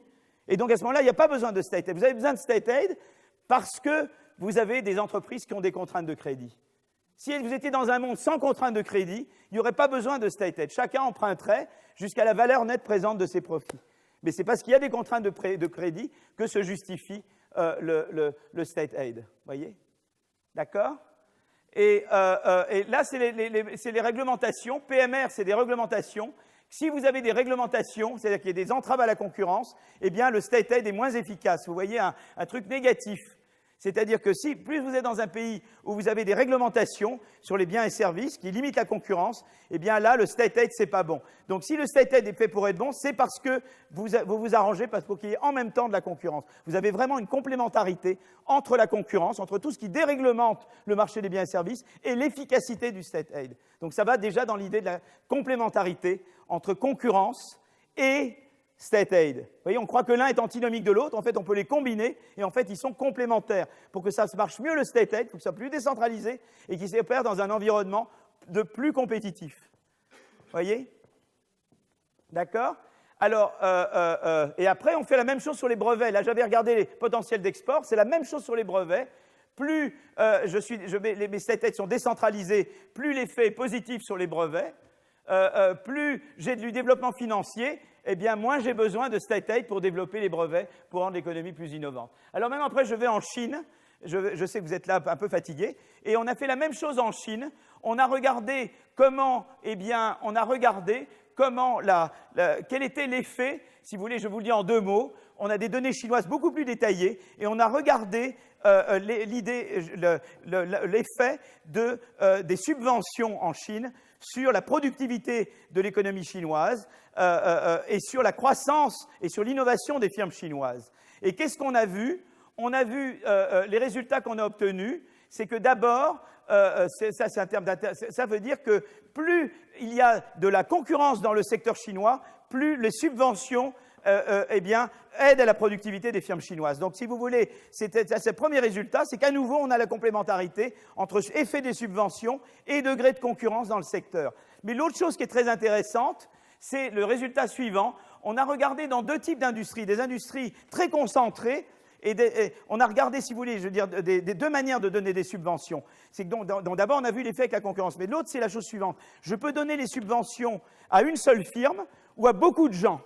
Et ce qu'on a montré en Chine, c'est que les subventions marchent bien quand vous les distribuez entre beaucoup de gens. Parce que si vous donnez tout à quelqu'un, à une seule, vous réduisez la concurrence. Si vous donnez à beaucoup, vous maintenez ou vous augmentez la concurrence. Et là, ça marche. Donc, il faut que les subventions soient décentralisées. Évidemment, si elles sont décentralisées, il y a beaucoup plus de chances qu'elles n'aillent pas tous aux mêmes. D'accord? Il faut qu'elles soient décentralisées, il faut qu'elles aillent à des secteurs plus compétitifs, et il faut qu'elles soient données d'une manière qui ne réduit pas la concurrence, mais qui augmente la concurrence. Et alors là, ça marche bien. Et en fait, moi, ma politique avec la Commission européenne, c'est de dire, a priori, vous dites à la Commission, pas d'aide sectorielle d'État. Si vous imposez ça, les gens en font en se cachant. D'accord? Donc ça, c'est pas bon. Donc reconnaissez que ça existe. Mais vous dites, au lieu de faire une approche légalistique ex ante, je vais faire une approche empirique ex post. C'est-à-dire, je dis, OK, la France, vous donnez des aides à tel et tel secteur. Moi, j'ai des moyens de regarder la concurrence chez vous. Si je vois que vous avez réduit votre degré de concurrence, là, vous êtes sanctionné. Mais si vous avez donné du state aid sans réduire le degré de concurrence, ça marche pour moi. Et donc, je proposais que la Commission passe d'une approche, disons, a priori légalistique, si vous voulez, à une approche empirique a posteriori. Et ça, je pense, c'est un énorme progrès. Et je pense qu'ils vont s'orienter dans cette direction. Et Juncker parle comme ça maintenant. Il dit, moi, je ne suis plus contre state aid si on préserve l'entrée, etc. Ça devient de plus en plus la doctrine européenne. Et je pense que là-dedans, avec toute modestie, j'ai joint ma petit grain de sable. Voilà, et j'essaie de pousser cette idée-là. Donc, vous voyez, on est passé de l'idée, tout pour la politique venant de haut en bas, le colbertisme, l'unfunded industry, à un excès complètement inverse qui était la période Reagan-Thatcher avec Anne Kruger. Et puis après, on revient. Mais en fait, les pays continuent à faire de la politique industrielle et les Chinois et tout ça cachés. Et maintenant, on vient à une idée de juste milieu qui est de dire OK, on veut beaucoup de ciblage horizontal, mais dans certains cas, il y a des secteurs porteurs parce qu'en eux-mêmes, ils sont importants. La santé, c'est important en soi. Les énergies renouvelables, c'est important en soi. Donc, il y a des raisons indépendantes pour lesquelles il y a des secteurs que vous voulez. Mais si vous le faites d'une manière qui préserve la concurrence. Et un certain nombre d'autres critères, voilà. Et donc là, on revient à l'idée qu'il faut changer la gouvernance de la politique industrielle. Et qu'il y a aussi des mécanismes d'exit. Par exemple, très souvent, un des problèmes avec la politique industrielle, c'est qu'on commence à donner de l'argent et on ne s'arrête jamais. Vous savez, c'est terrible avec l'État. Il commence à donner et après, ça ne s'arrête plus jamais. Il faut qu'il y ait des mécanismes pour qu'il puisse s'arrêter, quoi. Et là, il faut trouver des mécanismes d'exit. De dire, voilà, la puissance c'est pour 5 ans et le renouvellement n'est absolument pas automatique. Ou bien de faire, une manière qui marche bien, c'est faire partenaire avec privé. Je donne 50%, le privé donne 50%. Si le privé s'en va, moi je m'en vais aussi. Ça, c'est un autre mécanisme d'exit. Mais on n'est plus dans le oui ou non à la politique industrielle, on est dans le comment la politique industrielle. Et comment dans une économie d'innovation en particulier où la concurrence est tellement importante. Vous voyez comment le débat est amené à changer, comment j'utilise l'empirique et pour mener un débat et comment j'ai le... Voilà. Alors comme là déjà vous êtes d'une patience, il est déjà 15h16 et j'ai encore 2 trucs auxquels je veux parler avec vous. Et donc si on peut reprendre en 5 minutes, ça serait formidable. Voilà. Merci. Donc, vous voyez, c'est une journée très Axigit aujourd'hui. Vous voyez, oui, son nom revient tout le temps là. On a déjà vu un papier avec lui et Alp et Peters tout à l'heure.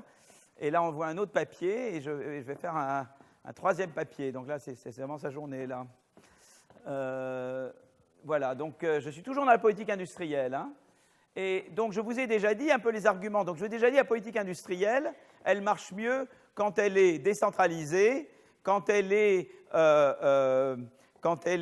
plus dans des secteurs plus concurrentiels et quand elle préserve la concurrence davantage, et surtout si elle est dans des secteurs où vous avez davantage de contraintes financières. Donc déjà, voilà des éléments que j'ai donnés. Là, il y a eu cet article-là par 2 personnes. Donc 3 sont mes co-auteurs. Non, en fait, 4. J'ai été co-auteur de chacun d'eux, mais sur des papiers différents. En fait, voilà. Acemoglu, c'est un Turc d'origine arménienne. En fait, son vrai nom, c'est Adjemian. Et en fait, ça c'est Adjé, tu vois. Et puis, il a turquisé son nom, voilà. Enfin, je ne vais pas vous faire l'étymologie du nom d'Aaron. Lui aussi est turc, et lui est anglais, et lui est américain, voilà. Alors, quel est l'impact de différents types de politiques industrielles sur l'économie et la dynamique des firmes? Donc, jusqu'à maintenant, je vous ai parlé un peu en disant, voilà, ça stimule l'innovation ou la croissance ou le potentiel d'exportation davantage ça stimule davantage si j'ai une certaine gouvernance de la politique industrielle. Alors là, eux, ils regardent à nouveau cet aspect, mais ils le regardent dans le contexte du modèle, vous savez, où je crée des entreprises au détriment des autres. Donc je reviens toujours à mon modèle, qui est ce fameux Clété-Cortum, ce modèle schumpeterien, et il replace ça dans le cadre de ce modèle schumpeterien. Voilà, vous voyez, c'est toujours on veut des ingrédients, et on met ça on le remet dans le modèle de croissance pour voir l'interaction entre ce qui est très micro et le processus de croissance dans son ensemble, d'accord? Et donc, on a toujours cette idée qu'une entreprise, c'est plusieurs lignes de produits. Donc, on va supposer qu'il y a dans les entrants des bons et des pas bons. Toujours mon petit boulanger versus la firme qui a un gros potentiel d'innovation et de croissance. Donc, ça, il bête cet élément. On veut cet aspect de sélection que les moins bons, on voudrait qu'il y ait un processus de sélection en faveur des meilleurs, évidemment.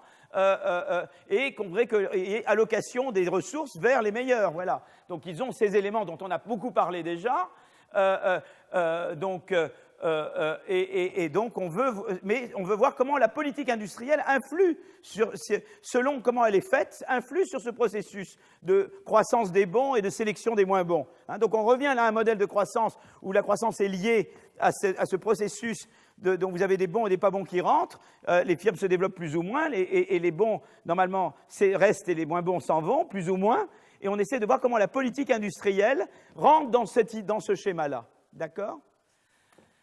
Donc, il y aura, comme tout à l'heure, parmi les entrants, des entrants très bons, high, des entrants moins bons, L. Donc, c'est le up and out, hein, les transformateurs et les subsistances. Donc, une firme de type H a de meilleures capacités d'innovation qu'une firme de type L. Et voilà. Et alors, il y a chez eux, ils rajoutent l'élément qu'un H peut dire un L. C'est-à-dire, en gros, tu étais très bon au début, mais il y a un désavantage à l'âge, c'est que si tu restes des gens gardés, donc ils mettent un élément en plus, ils mettent un petit ingrédient qu'on n'avait pas jusqu'à maintenant, c'est que tu peux devenir L, quoi. Voilà, c'est ça l'ingrédient qu'ils rajoutent à tout ce qu'on avait avant. Tu as démarré H, tu peux devenir L. Au début, tu es très bon, puis après, tu es moins bon. Les chercheurs, on tend à être comme ça. On fait nos meilleurs trucs, en général, plus jeunes. Et puis, à la fin, on déboie bien, quoi. Voilà. Moi, je suis encore dans ma prime jeunesse, évidemment. Hein. Voilà. Donc, ils regardent plusieurs sources de données. Il y a le fameux LBD, qui contient de l'information annuelle sur l'emploi dans les établissements américains depuis 1976. Census of Manufacturers, des informations détaillées sur les inputs à outputs des établissements. Et puis, ils ont des informations sur les dépenses d'R&D et des informations sur les brevets, d'accord ? Et ils mettent tout ça ensemble. Donc, ils vont à nouveau faire une simulation de modèle, comme j'avais fait, exactement comme ils ont fait dans le papier sur le développement, vous vous souvenez, où il y avait la délégation à des managers. Ils vont faire le même genre d'exercice de calibration, toujours les mêmes choses, taux d'entrée et de sortie des entreprises par taille et par taille et par âge, distribution des entreprises par taille, croissance des firmes par taille et par âge, intensité du R&D. Ils vont calibrer le modèle, comme on a fait avant, et reconstruire le fonctionnement de l'économie américaine. Donc, exactement, c'est la même slide que j'avais mis tout à l'heure, qui est remise ici, d'accord ? Et les auteurs vont obtenir un modèle de base et ils vont, à ce moment-là, regarder sur ce modèle, maintenant, avant, ils regardaient l'effet de dire je vais permettre aux entreprises d'embaucher des managers aussi rapidement qu'aux États-Unis et je vais voir comment l'Inde change. Ici, ce que je vais faire, c'est une expérience différente sur ce modèle calibré. Je vais regarder différentes manières de faire de la politique industrielle et voir les effets qu'elles ont. Alors, ce qu'ils regardent, c'est qu'il y a plusieurs manières de faire. Il y a une première façon qui est de dire eh bien, je soutiens l'effort de R&D des entreprises en place en les subventionnant. Alors, ils disent, voilà, on va prendre les entreprises qui sont là et je vais les aider. Alors, c'est des fois très bien. General Motors, pendant la crise, par exemple, c'était très important d'aider General Motors parce que sinon, il y avait du capital humain quand même accumulé. Et si on n'avait pas aidé General Motors, mais ce qui s'est passé, c'est qu'on l'a aidé à se restructurer. On n'a pas juste dit à General Motors, on vous donne de l'argent pour couler des beaux jours et aller sur la plage. Il faut que vous vous restructuriez. C'est ça qu'Obama a fait avec General Motors. Ils les ont obligés à se restructurer. C'est-à-dire, on vous donne, mais pour que vous changiez, pas pour que vous fassiez rien du tout. D'accord ? Donc là, il y a l'idée de dire, je donne simplement comme ça aux entreprises en place. Alors, on va louer 1% du PIB du pays pour subventionner les entreprises en place. Alors, évidemment, dans ce cas-là, ça leur donne davantage de moyens pour innover. Donc, même les bons et les moins bons innovateurs vont innover un peu plus. Donc, ça, on peut dire, c'est très bien, regardez, ça marche bien. Voilà, on subventionne les entreprises en place, elles font plus de R&D et elles se développent davantage. Mais seulement, le problème que ça a dans ce modèle, c'est que ça va décourager l'entrée et donc la destruction créatrice. Vous voyez, parce que vous allez en aidant les firmes en place, eh bien, elles vont avoir une demande plus grande sur les inputs en recherche-développement. Ça va les rendre plus coûteuses pour les entrants potentiels qu'eux ne sont pas aidés. Et donc, vous désavantagez les entrants. D'accord ? Et donc ça peut avoir un effet négatif sur la croissance et le bien-être. C'est-à-dire que c'est ça l'argument, là est de dire, en croyant aider des entreprises en place, vous avez quand même un effet que vous négligez, c'est d'entraver l'entrée de gens potentiellement bons. Ça, c'est un effet que vous ne regardez pas, d'accord ? Ça ne veut pas dire qu'il ne faut pas le faire, mais vous n'en avez pas conscience, que vous avez cette externalité négative sur les entrants potentiels, parce que vous ne les connaissez pas. Et en général, d'ailleurs, quand vous avez des conflits comme Alstom, etc., en général, les pressions viennent des entreprises en place, pas des entrants. Donc, vous aidez ceux qui sont là, mais ceux qui ne sont pas là, ils n'ont pas la voix au chapitre. C'est comme quand vous décidez d'une politique publique, c'est les enfants qui vont être affectés, mais eux ne votent pas. D'accord ? C'est un peu la même chose. D'accord ? Donc, une politique simplement de soutenir les gens en place, c'est pas bien, et c'est d'autant pas bien que peut-être qu'il y en a qui ont été très bons avant, mais qu'avec l'âge, ils sont moins bons, quoi. Vous voyez ? Alors là, a fortiori, c'est peut-être pas une idée géniale de juste faire ça.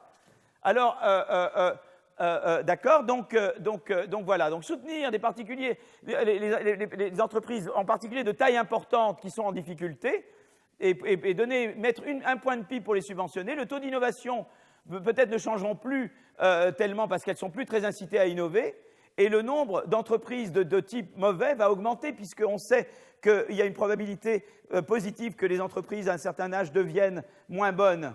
Donc si vous innovez seulement les firmes très anciennes, vous innovez des gens qui ont un potentiel d'innovation faible et qui est appelé à ne pas augmenter. Et au contraire, vous augmentez le coût d'entrée pour des gens qui, eux, sont potentiellement bons. Donc la croissance totale va baisser et le bien-être baisser. Donc il construit un exemple très réaliste où, en fait, en voulant aider les entreprises en place, on fait baisser la croissance globale de l'économie. Vous voyez, on entrave le processus de destruction créatrice et on fait baisser, en fait, la croissance de l'économie. D'accord ?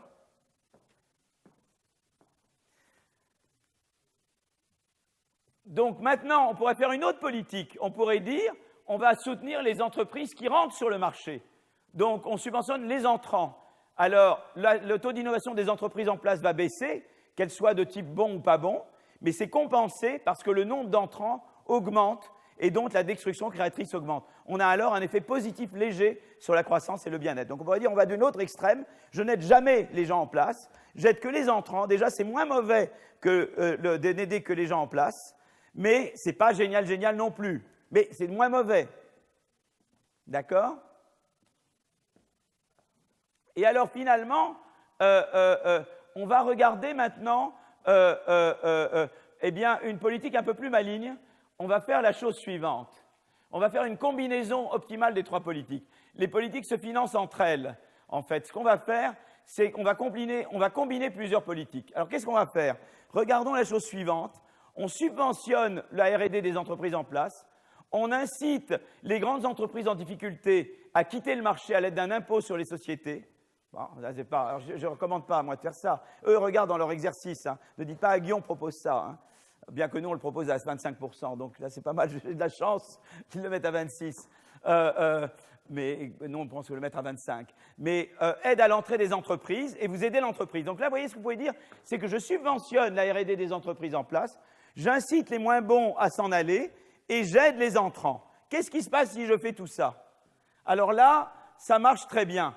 Il montre que, en fait, les entreprises en place innovent davantage, mais on a également plus de nouveaux entrants, donc plus de destruction créatrice. Le nombre des entreprises de type mauvais, actifs, diminue aussi, puisque les pas bons âgés vont partir, les bons âgés vont rester. Et donc, vous avez une politique plus intelligente. Et donc, finalement, comme vous avez réussi à ne pas entraver l'entrée et en même temps à garder les meilleurs parmi ceux qui restent, en subventionnant le départ des autres, eh bien, vous arrivez à un taux de croissance, à un effet sur la croissance qui, alors là, est vraiment substantiel. Bon, c'est juste un exercice, si vous voulez, mais c'est un exercice à nouveau qui vous montre que l'idée du tout n'est pas de dire l'État ne doit pas intervenir. L'idée est de dire l'État doit intervenir, mais il doit le faire intelligemment. Et selon que vous gouvernez bien ou pas bien, eh bien, vous avez des effets très différents. Sauf que là, tout à l'heure, j'avais regardé de manière générale si ça devait être plus pro-concurrence, moins pro-concurrence, etc. Ici, je le regarde en lien avec la dynamique des entreprises. Vous voyez, je veux dire, là, je me situe dans le cadre de ce modèle où vous avez des entreprises qui naissent, qui grandissent, qui sont plus ou moins bonnes, et que les moins bons disparaissent ou que les très vieux tendent à devenir moins bons. Et la question, c'est qu'il y a toujours une rétroaction entre, il y a toujours des effets des entreprises qui restent sur les entreprises des entrants potentiels. Donc, tout ce que je peux faire, donc une politique où je ne fais que aider ceux qui sont en place, eh bien, ça rend les choses plus coûteuses pour ceux qui veulent rentrer. Et du coup, j'ai un manque à gagner en termes d'efficacité de ceux qui veulent rentrer. J'empêche la sélection, je freine la sélection. Si je n'aide que les entreprises qui rentrent, je risque de pénaliser les entreprises en place qui sont bonnes. Et donc, ce que j'essaie, c'est une politique médiane où j'aide les entreprises en place, mais je pousse à la sortie les entreprises en place qui sont moins bonnes et j'aide les entrants. Et une politique comme ça, elle marche beaucoup mieux.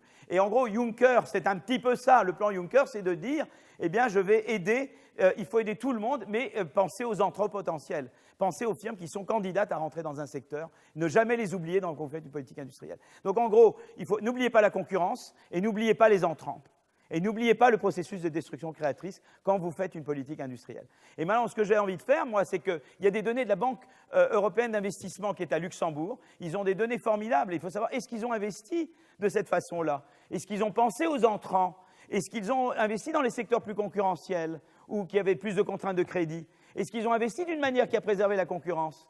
Et donc maintenant, on va pouvoir avoir des données de la BEI. On peut aller voir la BEI, dire, mais attendez, vous avez fait des trucs un peu au hasard. Peut-être que vous n'avez pas regardé ça comme critère et que vous pourriez faire beaucoup mieux. Vous pourriez améliorer de beaucoup votre portefeuille en ayant des critères de bonne gouvernance. Je pense la même chose pour l'éducation, pour l'université. Je crois beaucoup que l'investissement public, c'est important, mais qu'il doit être gouverné. Ce n'est pas juste combien d'argent je donne. C'est ma grande différence avec les politiques keynésiennes traditionnelles, où là, on dit simplement, mettez de l'argent et tout va se passer très bien. Non, comment vous mettez l'argent? Comment vous subventionnez? Quelle est la gouvernance qui va avec l'argent que vous mettez? Ça c'est très important. D'accord? Voilà, donc ça fait là. Il me reste maintenant 25 minutes et je vais vous parler de... j'ai terminé la politique industrielle et je vais vous parler de connexion politique. Là, on va bien rigoler, là.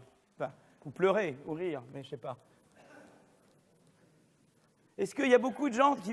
Moi, j'étais italien jusqu'à 18 ans. Est-ce qu'il y a des amis d'Italie ici? J'espère que je ne heurte personne. Oui, oui. Bon, vous me dites, hein, si je... Mais voilà. Mais, mes parents ont toujours eu le passeport italien, hein, et c'est un pays que je respecte énormément. Hein, donc je prends mes... Et c'est un pays que j'aime beaucoup et que je respecte énormément. Et cette étude, simplement, c'est que les données sont d'Italie. J'aurais pu faire exactement pareil en France. Alors, c'est à nouveau notre ami Axigit avec Salomé Baslanze. Donc Salomé, comme son nom l'indique, elle est géorgienne, Baslanze, et Francesca Lotti, qui est italienne, de Bank of Italy. Et ils ont des super données. Donc là, qu'est-ce que je représente? C'est le Parlement italien. Et là, c'est des grandes firmes italiennes. D'accord? Et le lien entre les deux. Vous voyez? Hop, hop, hop, hop, hop. Je peux continuer indéfiniment. Hein. Voilà. Et alors la question, c'est comment les connexions politiques vont affecter la dynamique des firmes et donc la croissance dans l'économie. Donc je reviens à ma dynamique d'entreprise, mais maintenant je mets les connexions politiques. Vous voyez? Et là, on va bien s'amuser. Hein. Voilà. Alors on y va.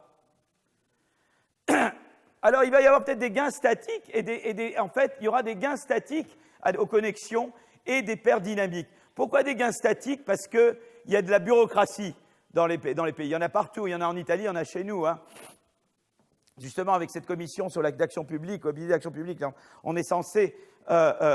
justement, c'est sympathique, puisque dans ce comité d'action publique français, on est censé réformer l'État. Et en fait, l'ex-ministre, Premier ministre italien, Enrico Letta, est membre. Il dit « l'État, c'est moi ». Voilà. Donc, c'est la blague qu'il fait. Bon, il est bien. Donc, voilà. Donc, elle est pas mal. Hein. Bon, alors... qu'est-ce qu'ils vont faire? Toujours, mes amis Axigit ont toujours le même modèle de dynamique, mais ils vont mettre des connexions politiques. Voilà.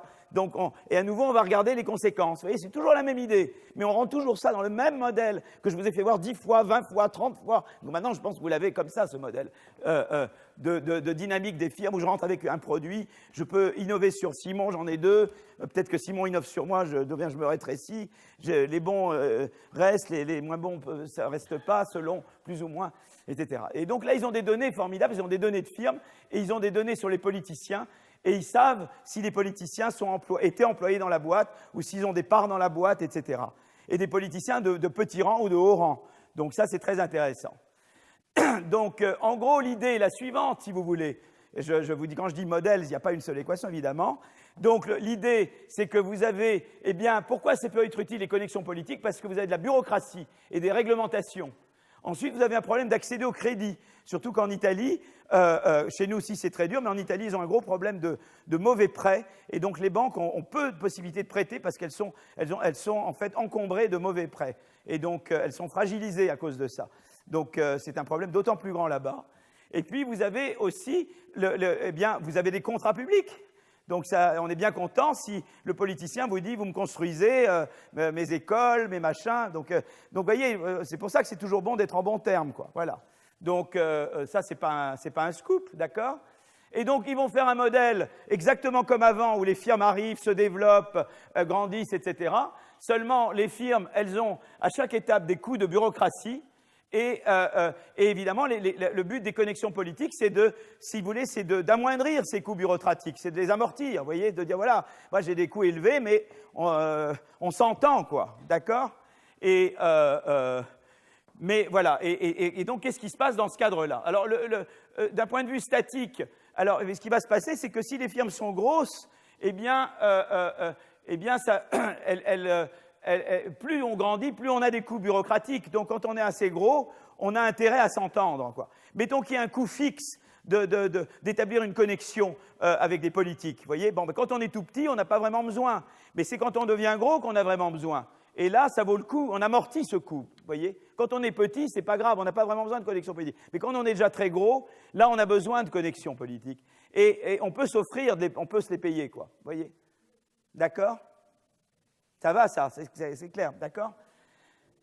Maintenant, le problème, c'est que, donc, à court terme, c'est plutôt une bonne chose. On dirait, ben, finalement, les connexions politiques, comme on dit en italien, c'est arrangiamo, hein, on s'arrange, quoi. Donc, voilà, et ça aide finalement. Bon, ben, il y a de la bureaucratie, ben, la connexion politique, ça aide à réduire les retards, quoi. Vous voyez, et donc, c'est plutôt pas mal à court terme. Mais le problème à long terme, c'est que repenser toujours en termes des entrants et des firmes en place, si vous voulez, ce qui va se passer, c'est que, si vous voulez, les entrants, pour eux, ça va être plus difficile de faire partir une firme en place qui est bien connectée, quoi. Parce qu'une firme en place qui est bien connectée, elle va pouvoir rester plus longtemps, et donc le processus de sélection va pas être moins bon. Parce qu'il y a des bonnes et des mauvaises raisons pour établir des connexions. L'une, c'est qu'on a des coûts bureaucratiques, il faut bien les résoudre. Mais l'autre, c'est que ça vous permet aussi de rester, même quand vous n'êtes pas si bon que ça, quoi. Et ça, c'est le côté mauvais, quoi. Le bon côté, c'est que ça met de l'huile dans les rouages. Mais le mauvais, c'est que ça fait que des gens qui auraient normalement dû ne pas rester à cause du processus de sélection vont finalement rester, quoi. D'accord? Et c'est ça qu'eux regardent. D'accord? Donc, il y a un gain statique, mais il y a une perte dynamique, si vous voulez, en termes d'entrée découragée et de réallocation et de sélection qui opèrent moins bien. D'accord? Donc, ils ont des données de firmes, des données de brevets, des données individuelles. Donc, je vous ai dit un peu tous les types de brevets qu'ils ont. Et ils définissent la notion de connexion. Donc, ils ont une c'est une variable qui a la valeur 1 s'il y a connexion et la valeur 0 s'il n'y a pas de connexion. Connexion, c'est simplement si la firme emploie un politicien local à un certain moment, eh bien, cette variable, elle s'allume, elle dit 1. Sinon, elle vaut 0. D'accord? Il y a une autre variable qui est High Rank Connection. C'est une variable qui vaut 1 si la firme emploie au moins un mayor président, vice-mayor, vice-président, donc quelqu'un d'important, d'accord? Un maire, quoi, niveau maire. Et majority party, c'est une variable qui égale 1 si tu emploies quelqu'un du parti majoritaire au Parlement, d'accord? Donc voilà, et il regarde l'effet de comment ça interagit avec la dynamique des entreprises et donc avec le processus de croissance. Et donc déjà, on voit des choses très amusantes. Ici, par exemple, on regarde la part des firmes qui ont des connexions, simplement, qui emploient des gens à un niveau donné, notamment au niveau local. Et voilà, et comment ça varie. Donc ça augmente, ça baisse. Mais enfin, c'est quand même autour de, vous voyez, ça reste autour de 44% alors là, c'est 44% des firmes de plus de 100 employés. D'accord? Donc, ce qui est très intéressant, c'est qu'à peu près 4% de toutes les entreprises italiennes, mais 44% des grosses boîtes, enfin des boîtes qui ont au moins 100 employés, eh bien, ont des connexions politiques. C'est énorme. Et ça représente à peu près 32% de l'emploi. Donc, 32% des gens sont employés dans des boîtes avec des connexions. Donc, c'est quand même important, hein. Et là, vous regardez le poids, comment au cours du temps, le poids des firmes qui mettent des maires et des gens importants a augmenté. Surtout après 95, là, c'est devenu très important, là. Alors, je ne sais pas si ça, c'est les années... c'est pas les années Berlusconi, je ne sais pas trop. Je ne sais pas, je ne veux rien dire, j'ai l'impression quand même. Hein. Ça y ressemble, hein. Bon. Voilà. Alors, maintenant, vous pouvez regarder les industries connectées. Pharmacie, ligne aérienne, l'eau... les utilities, c'est-à-dire les services publics, les infrastructures publiques, télécommunications, administration publique, ça c'est très connecté. Par contre, moins connectés, les services à la personne, les trucs sanitaires, les services de réparation. Mais ça, c'est typiquement des choses où il y a des gros coûts fixes. Là, il y a des moins de coûts fixes, où les coûts bureaucratiques sont plus importants là que là, quoi, typiquement. Donc, et les grosses boîtes sont surtout là plutôt que là, quoi. Donc, c'est intéressant de voir où ça se passe, d'accord? Alors, je vais vous montrer quelques figures, d'accord? Et après, voilà. Alors ça, c'est intéressant parce que il représente, si vous voulez, il y a des gens qui travaillent dans l'entreprise et qui ensuite deviennent politiciens. C'est-à-dire qu'il y a des gens qui restent dans l'entreprise et ils peuvent cumuler, vous voyez, et après ils sont élus. Et donc ça, c'est intéressant parce que, eh bien, vous voyez que c'est bon pour les salaires, quoi. Vous voyez, tout d'un coup, par rapport au salaire des autres dans l'entreprise, eh bien, tu es élu, ton salaire augmente. C'est sympa quand même, non? Vous voyez, c'est une bonne politique de promotion finalement. Hein. Voilà, tu es élu, ben hop, je augmente ton salaire. Ah, c'est sympathique. Voilà. Donc, voilà. Ça, c'est la première. Voilà, c'est une chose intéressante. Alors, on va regarder des faits intéressants, ce qu'on appelle des faits stylisés. Donc, d'abord, on va regarder le fait d'être grosse boîte sur un marché ou pas grosse boîte sur un marché. Et on va vous montrer que c'est positivement corrélé avec une connexion politique. Donc, on va montrer qu'effectivement, c'est les plus grosses boîtes qui tendent à être connectées, mais que ça va vous montrer aussi que ces boîtes, elles innovent moins. C'est intéressant. C'est-à-dire que le fait d'avoir une connexion politique, c'est connecté au fait que vous êtes gros, mais que vous innovez pas tellement. Donc, ça, c'est intéressant. Deuxièmement, on va montrer que les firmes connectées, elles ont moins de chances de quitter le marché. Donc, je vous ai dit tout à l'heure, vous entravez le processus de sélection en ayant des connexions politiques. Quand vous avez des connexions politiques, il y a plus de chances que vous restiez là demain, même si vous n'êtes pas bon. D'accord? Troisièmement, des firmes connectées, elles croissent plus en taille, mais elles croissent moins en productivité. Vous voyez, elles croissent plus en nombre d'employés, mais moins en productivité. Elles sont moins innovantes. Voilà. Et puis, voilà, il y a quelques autres caractéristiques. Mais c'est intéressant de voir déjà les trois premiers. Je vais me concentrer sur les trois premiers. Donc, regardons maintenant cette chose-là. Alors là, qu'est-ce que je regarde? C'est le rang dans le marché. C'est-à-dire, quand vous êtes à gauche, vous représentez les firmes les plus grosses.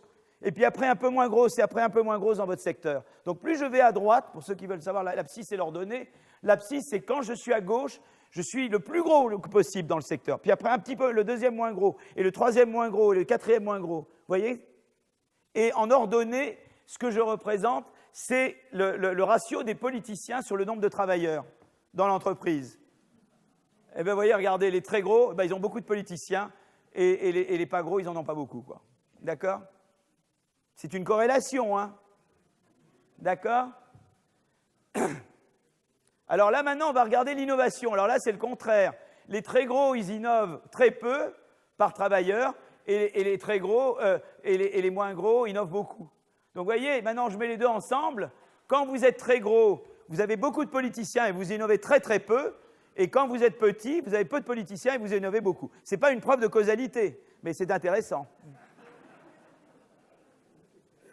D'accord? Alors maintenant, on peut regarder le taux, le taux de survie. Vous savez qu'en général, je vous ai dit, il y a un processus de sélection. C'est-à-dire que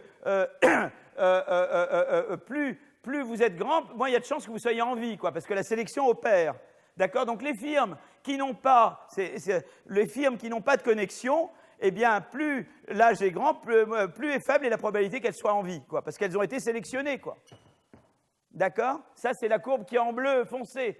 Mais vous voyez que les firmes connectées, eh bien, ça les aide à survivre plus longtemps, quoi. La probabilité de survie avec l'âge décroît beaucoup moins vite quand vous êtes connecté que quand vous ne l'êtes pas. Je dis la même chose de 10 façons différentes, quoi. D'accord?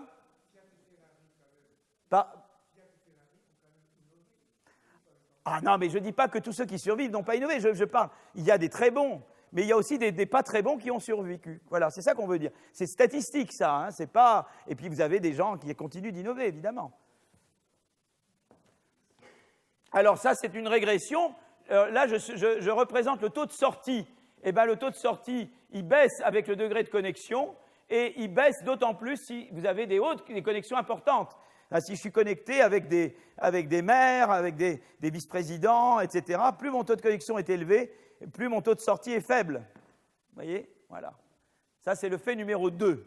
Et maintenant, je passe aux connexions et la croissance des firmes. Alors, c'est très intéressant parce que ça vous montre que la croissance de l'emploi et la croissance de la valeur ajoutée est connectée aux firmes. Donc, à la connexion. D'abord, une connexion, ça vous aide à grandir en taille. Mais ça ne veut pas dire que ça vous aide à grandir en productivité et en innovation. Vous voyez ce que je veux dire? Parce que là, c'est positif, mais parce que vous arrivez à grandir, parce que vous arrivez à vous étendre. Pour grandir, il faut acheter du terrain, il faut qu'on ne vous embête pas quand vous embauchez des gens en plus. Les connexions, ça vous aide à ça. Donc, il y a un côté sympathique et positif des connexions. C'est que ça vous aide à résoudre des problèmes qui vous empêchent de croître. Vous voyez, je veux m'étendre, je dois acheter des mètres carrés supplémentaires. Et bien, là, les connexions, ça vous aide à les avoir, les mètres carrés supplémentaires. Vous voyez, donc là, on le voit bien, là. Mais le problème, c'est que quand vous regardez l'innovation, Labor Productivity Growth ou TFP Growth, qui est la croissance de la PGF, là, par contre, c'est moins bon. On voit que connexion est négativement corrélée avec la croissance de tout ce qui est reflété dans l'innovation, si vous voulez. Donc, l'avantage de connexion, c'est qu'à court terme, ça vous permet de vous étendre, mais ce n'est pas bon. Mais en termes d'innovation et de croissance de la productivité, la corrélation est négative. Alors maintenant, on peut dire tout ça, c'est des corrélations. Et finalement, qu'est-ce qu'il en est de la causalité?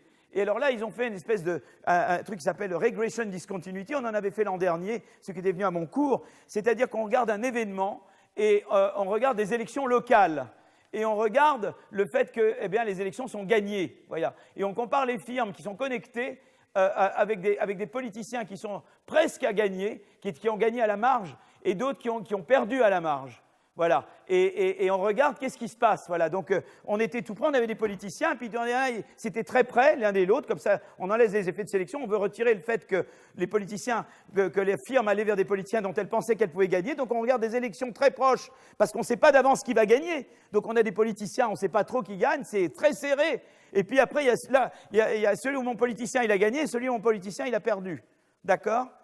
Parce que sinon, si la marge était trop grosse, il y aurait un effet de sélection. J'aurais été vers ceux qui avaient une chance de gagner. Mais quand je suis dans un endroit où c'est 49,9 et 50,1, là, je ne sais pas d'avance qui va gagner ou pas. Donc, je peux comparer l'avant et l'après-élection. Et donc, je regrette, alors, ça ne vous embête pas avec les équations, ce que je regarde là, c'est la croissance de la firme, la R&D, l'innovation, en fonction d'avoir c'est une variable qui vaut 1 si je suis connecté avec quelqu'un qui a gagné à la marge, ou 0 sinon, et puis j'ai la marge elle-même, d'accord? Mais c'est surtout ça qui est important. Et ce qui est très joli, c'est ça, c'est-à-dire que je regarde, ça, c'est la croissance de l'emploi, et vous voyez que dès que j'ai une connexion, dès que mon candidat a gagné, peut-être que là, l'emploi n'augmente pas trop parce que c'est juste avant l'élection et que j'ai d'autres choses à faire. C'est la croissance de l'emploi là que je regarde. Hein. Et vous voyez que tout d'un coup, dès que j'ai quelqu'un qui a gagné, paf, la croissance de l'emploi va augmenter. Vous voyez? Vous comprenez? C'est sympa, non? Et là, c'est et vous voyez que, voilà, donc ça, on voit donc tout ça, donc ça, c'est le... Et alors, maintenant, je vais regarder la croissance de la productivité, et ce qui est reflété par l'innovation, si vous voulez, mais la croissance de la productivité, et là, c'est le contraire, c'est-à-dire que dès que j'ai un politicien, il était en marge, et puis mon politicien, il est dans le parti gagnant, tout d'un coup, je me repose, je fais moins d'innovation, je me couche sur mes lauriers, ouh, pas besoin d'innover, j'ai un copain, c'est dans le parti gagnant, quoi. D'accord? Et donc, du coup, je fais dodo, j'innove moins. Hein, et boum, la croissance de la productivité diminue. D'accord? Et alors là, ce qui est très intéressant, c'est le taux de survie. C'est que là, si j'ai quelqu'un qui gagne de mon parti, ma probabilité de survie, elle saute vers le haut. Vous voyez, tout d'un coup, j'ai beaucoup plus de chances de survivre. Vous voyez? Et là, c'est vraiment causal, quoi. On voit vraiment la discontinuité qui est causée par le fait que c'était des candidats à la marge, et c'est le type qui a gagné, il se trouve qu'il a gagné, et là, tout d'un coup, quoi que je fasse, je sais que je survis, et du coup, j'en fais beaucoup moins. Je suis tranquille, j'ai des beaux jours devant moi, je me laisse aller. D'accord?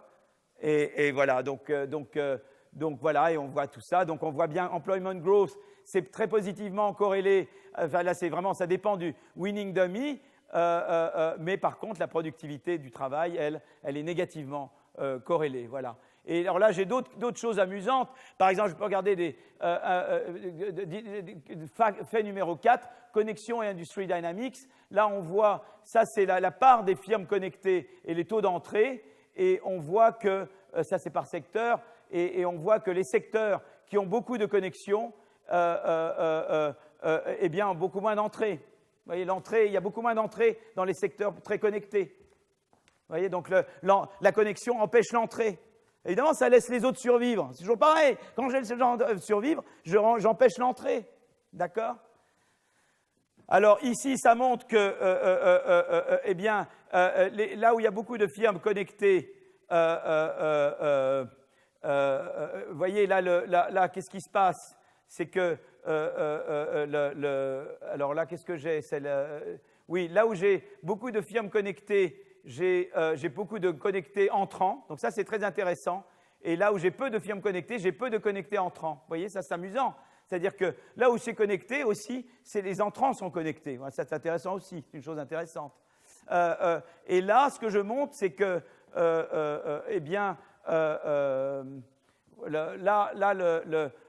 où j'ai beaucoup de... donc ça, c'est dans les endroits... Alors là, ce qui est intéressant, c'est pourquoi j'ai la croissance de l'emploi est plus forte là où j'ai peu de firmes connectées. Je pensais que ça aidait la croissance de l'emploi. Donc là, j'ai un truc que je ne sais pas. En tout cas, ça, je crois que c'est très intéressant. C'est-à-dire que l'entrée est vraiment entravée si j'ai les connexions. Donc, si vous voulez, on a vraiment l'idée que si vous voulez, là où les firmes sont très grosses, ont beaucoup de connexions politiques, moins d'innovation, c'est mauvais pour l'innovation. Les firmes connectées ont moins de chances de sortir. Et on voit que les firmes connectées ont plus de croissance de l'emploi et des ventes, mais moins de croissance de la productivité. On l'a montré par des corrélations et on l'a montré de manière causale avec cette discontinuity regression. Voilà, et un petit peu. Donc c'est intéressant parce que ça montre l'effet des connexions. Donc en fait, eh bien, il y a à la fois un aspect statique.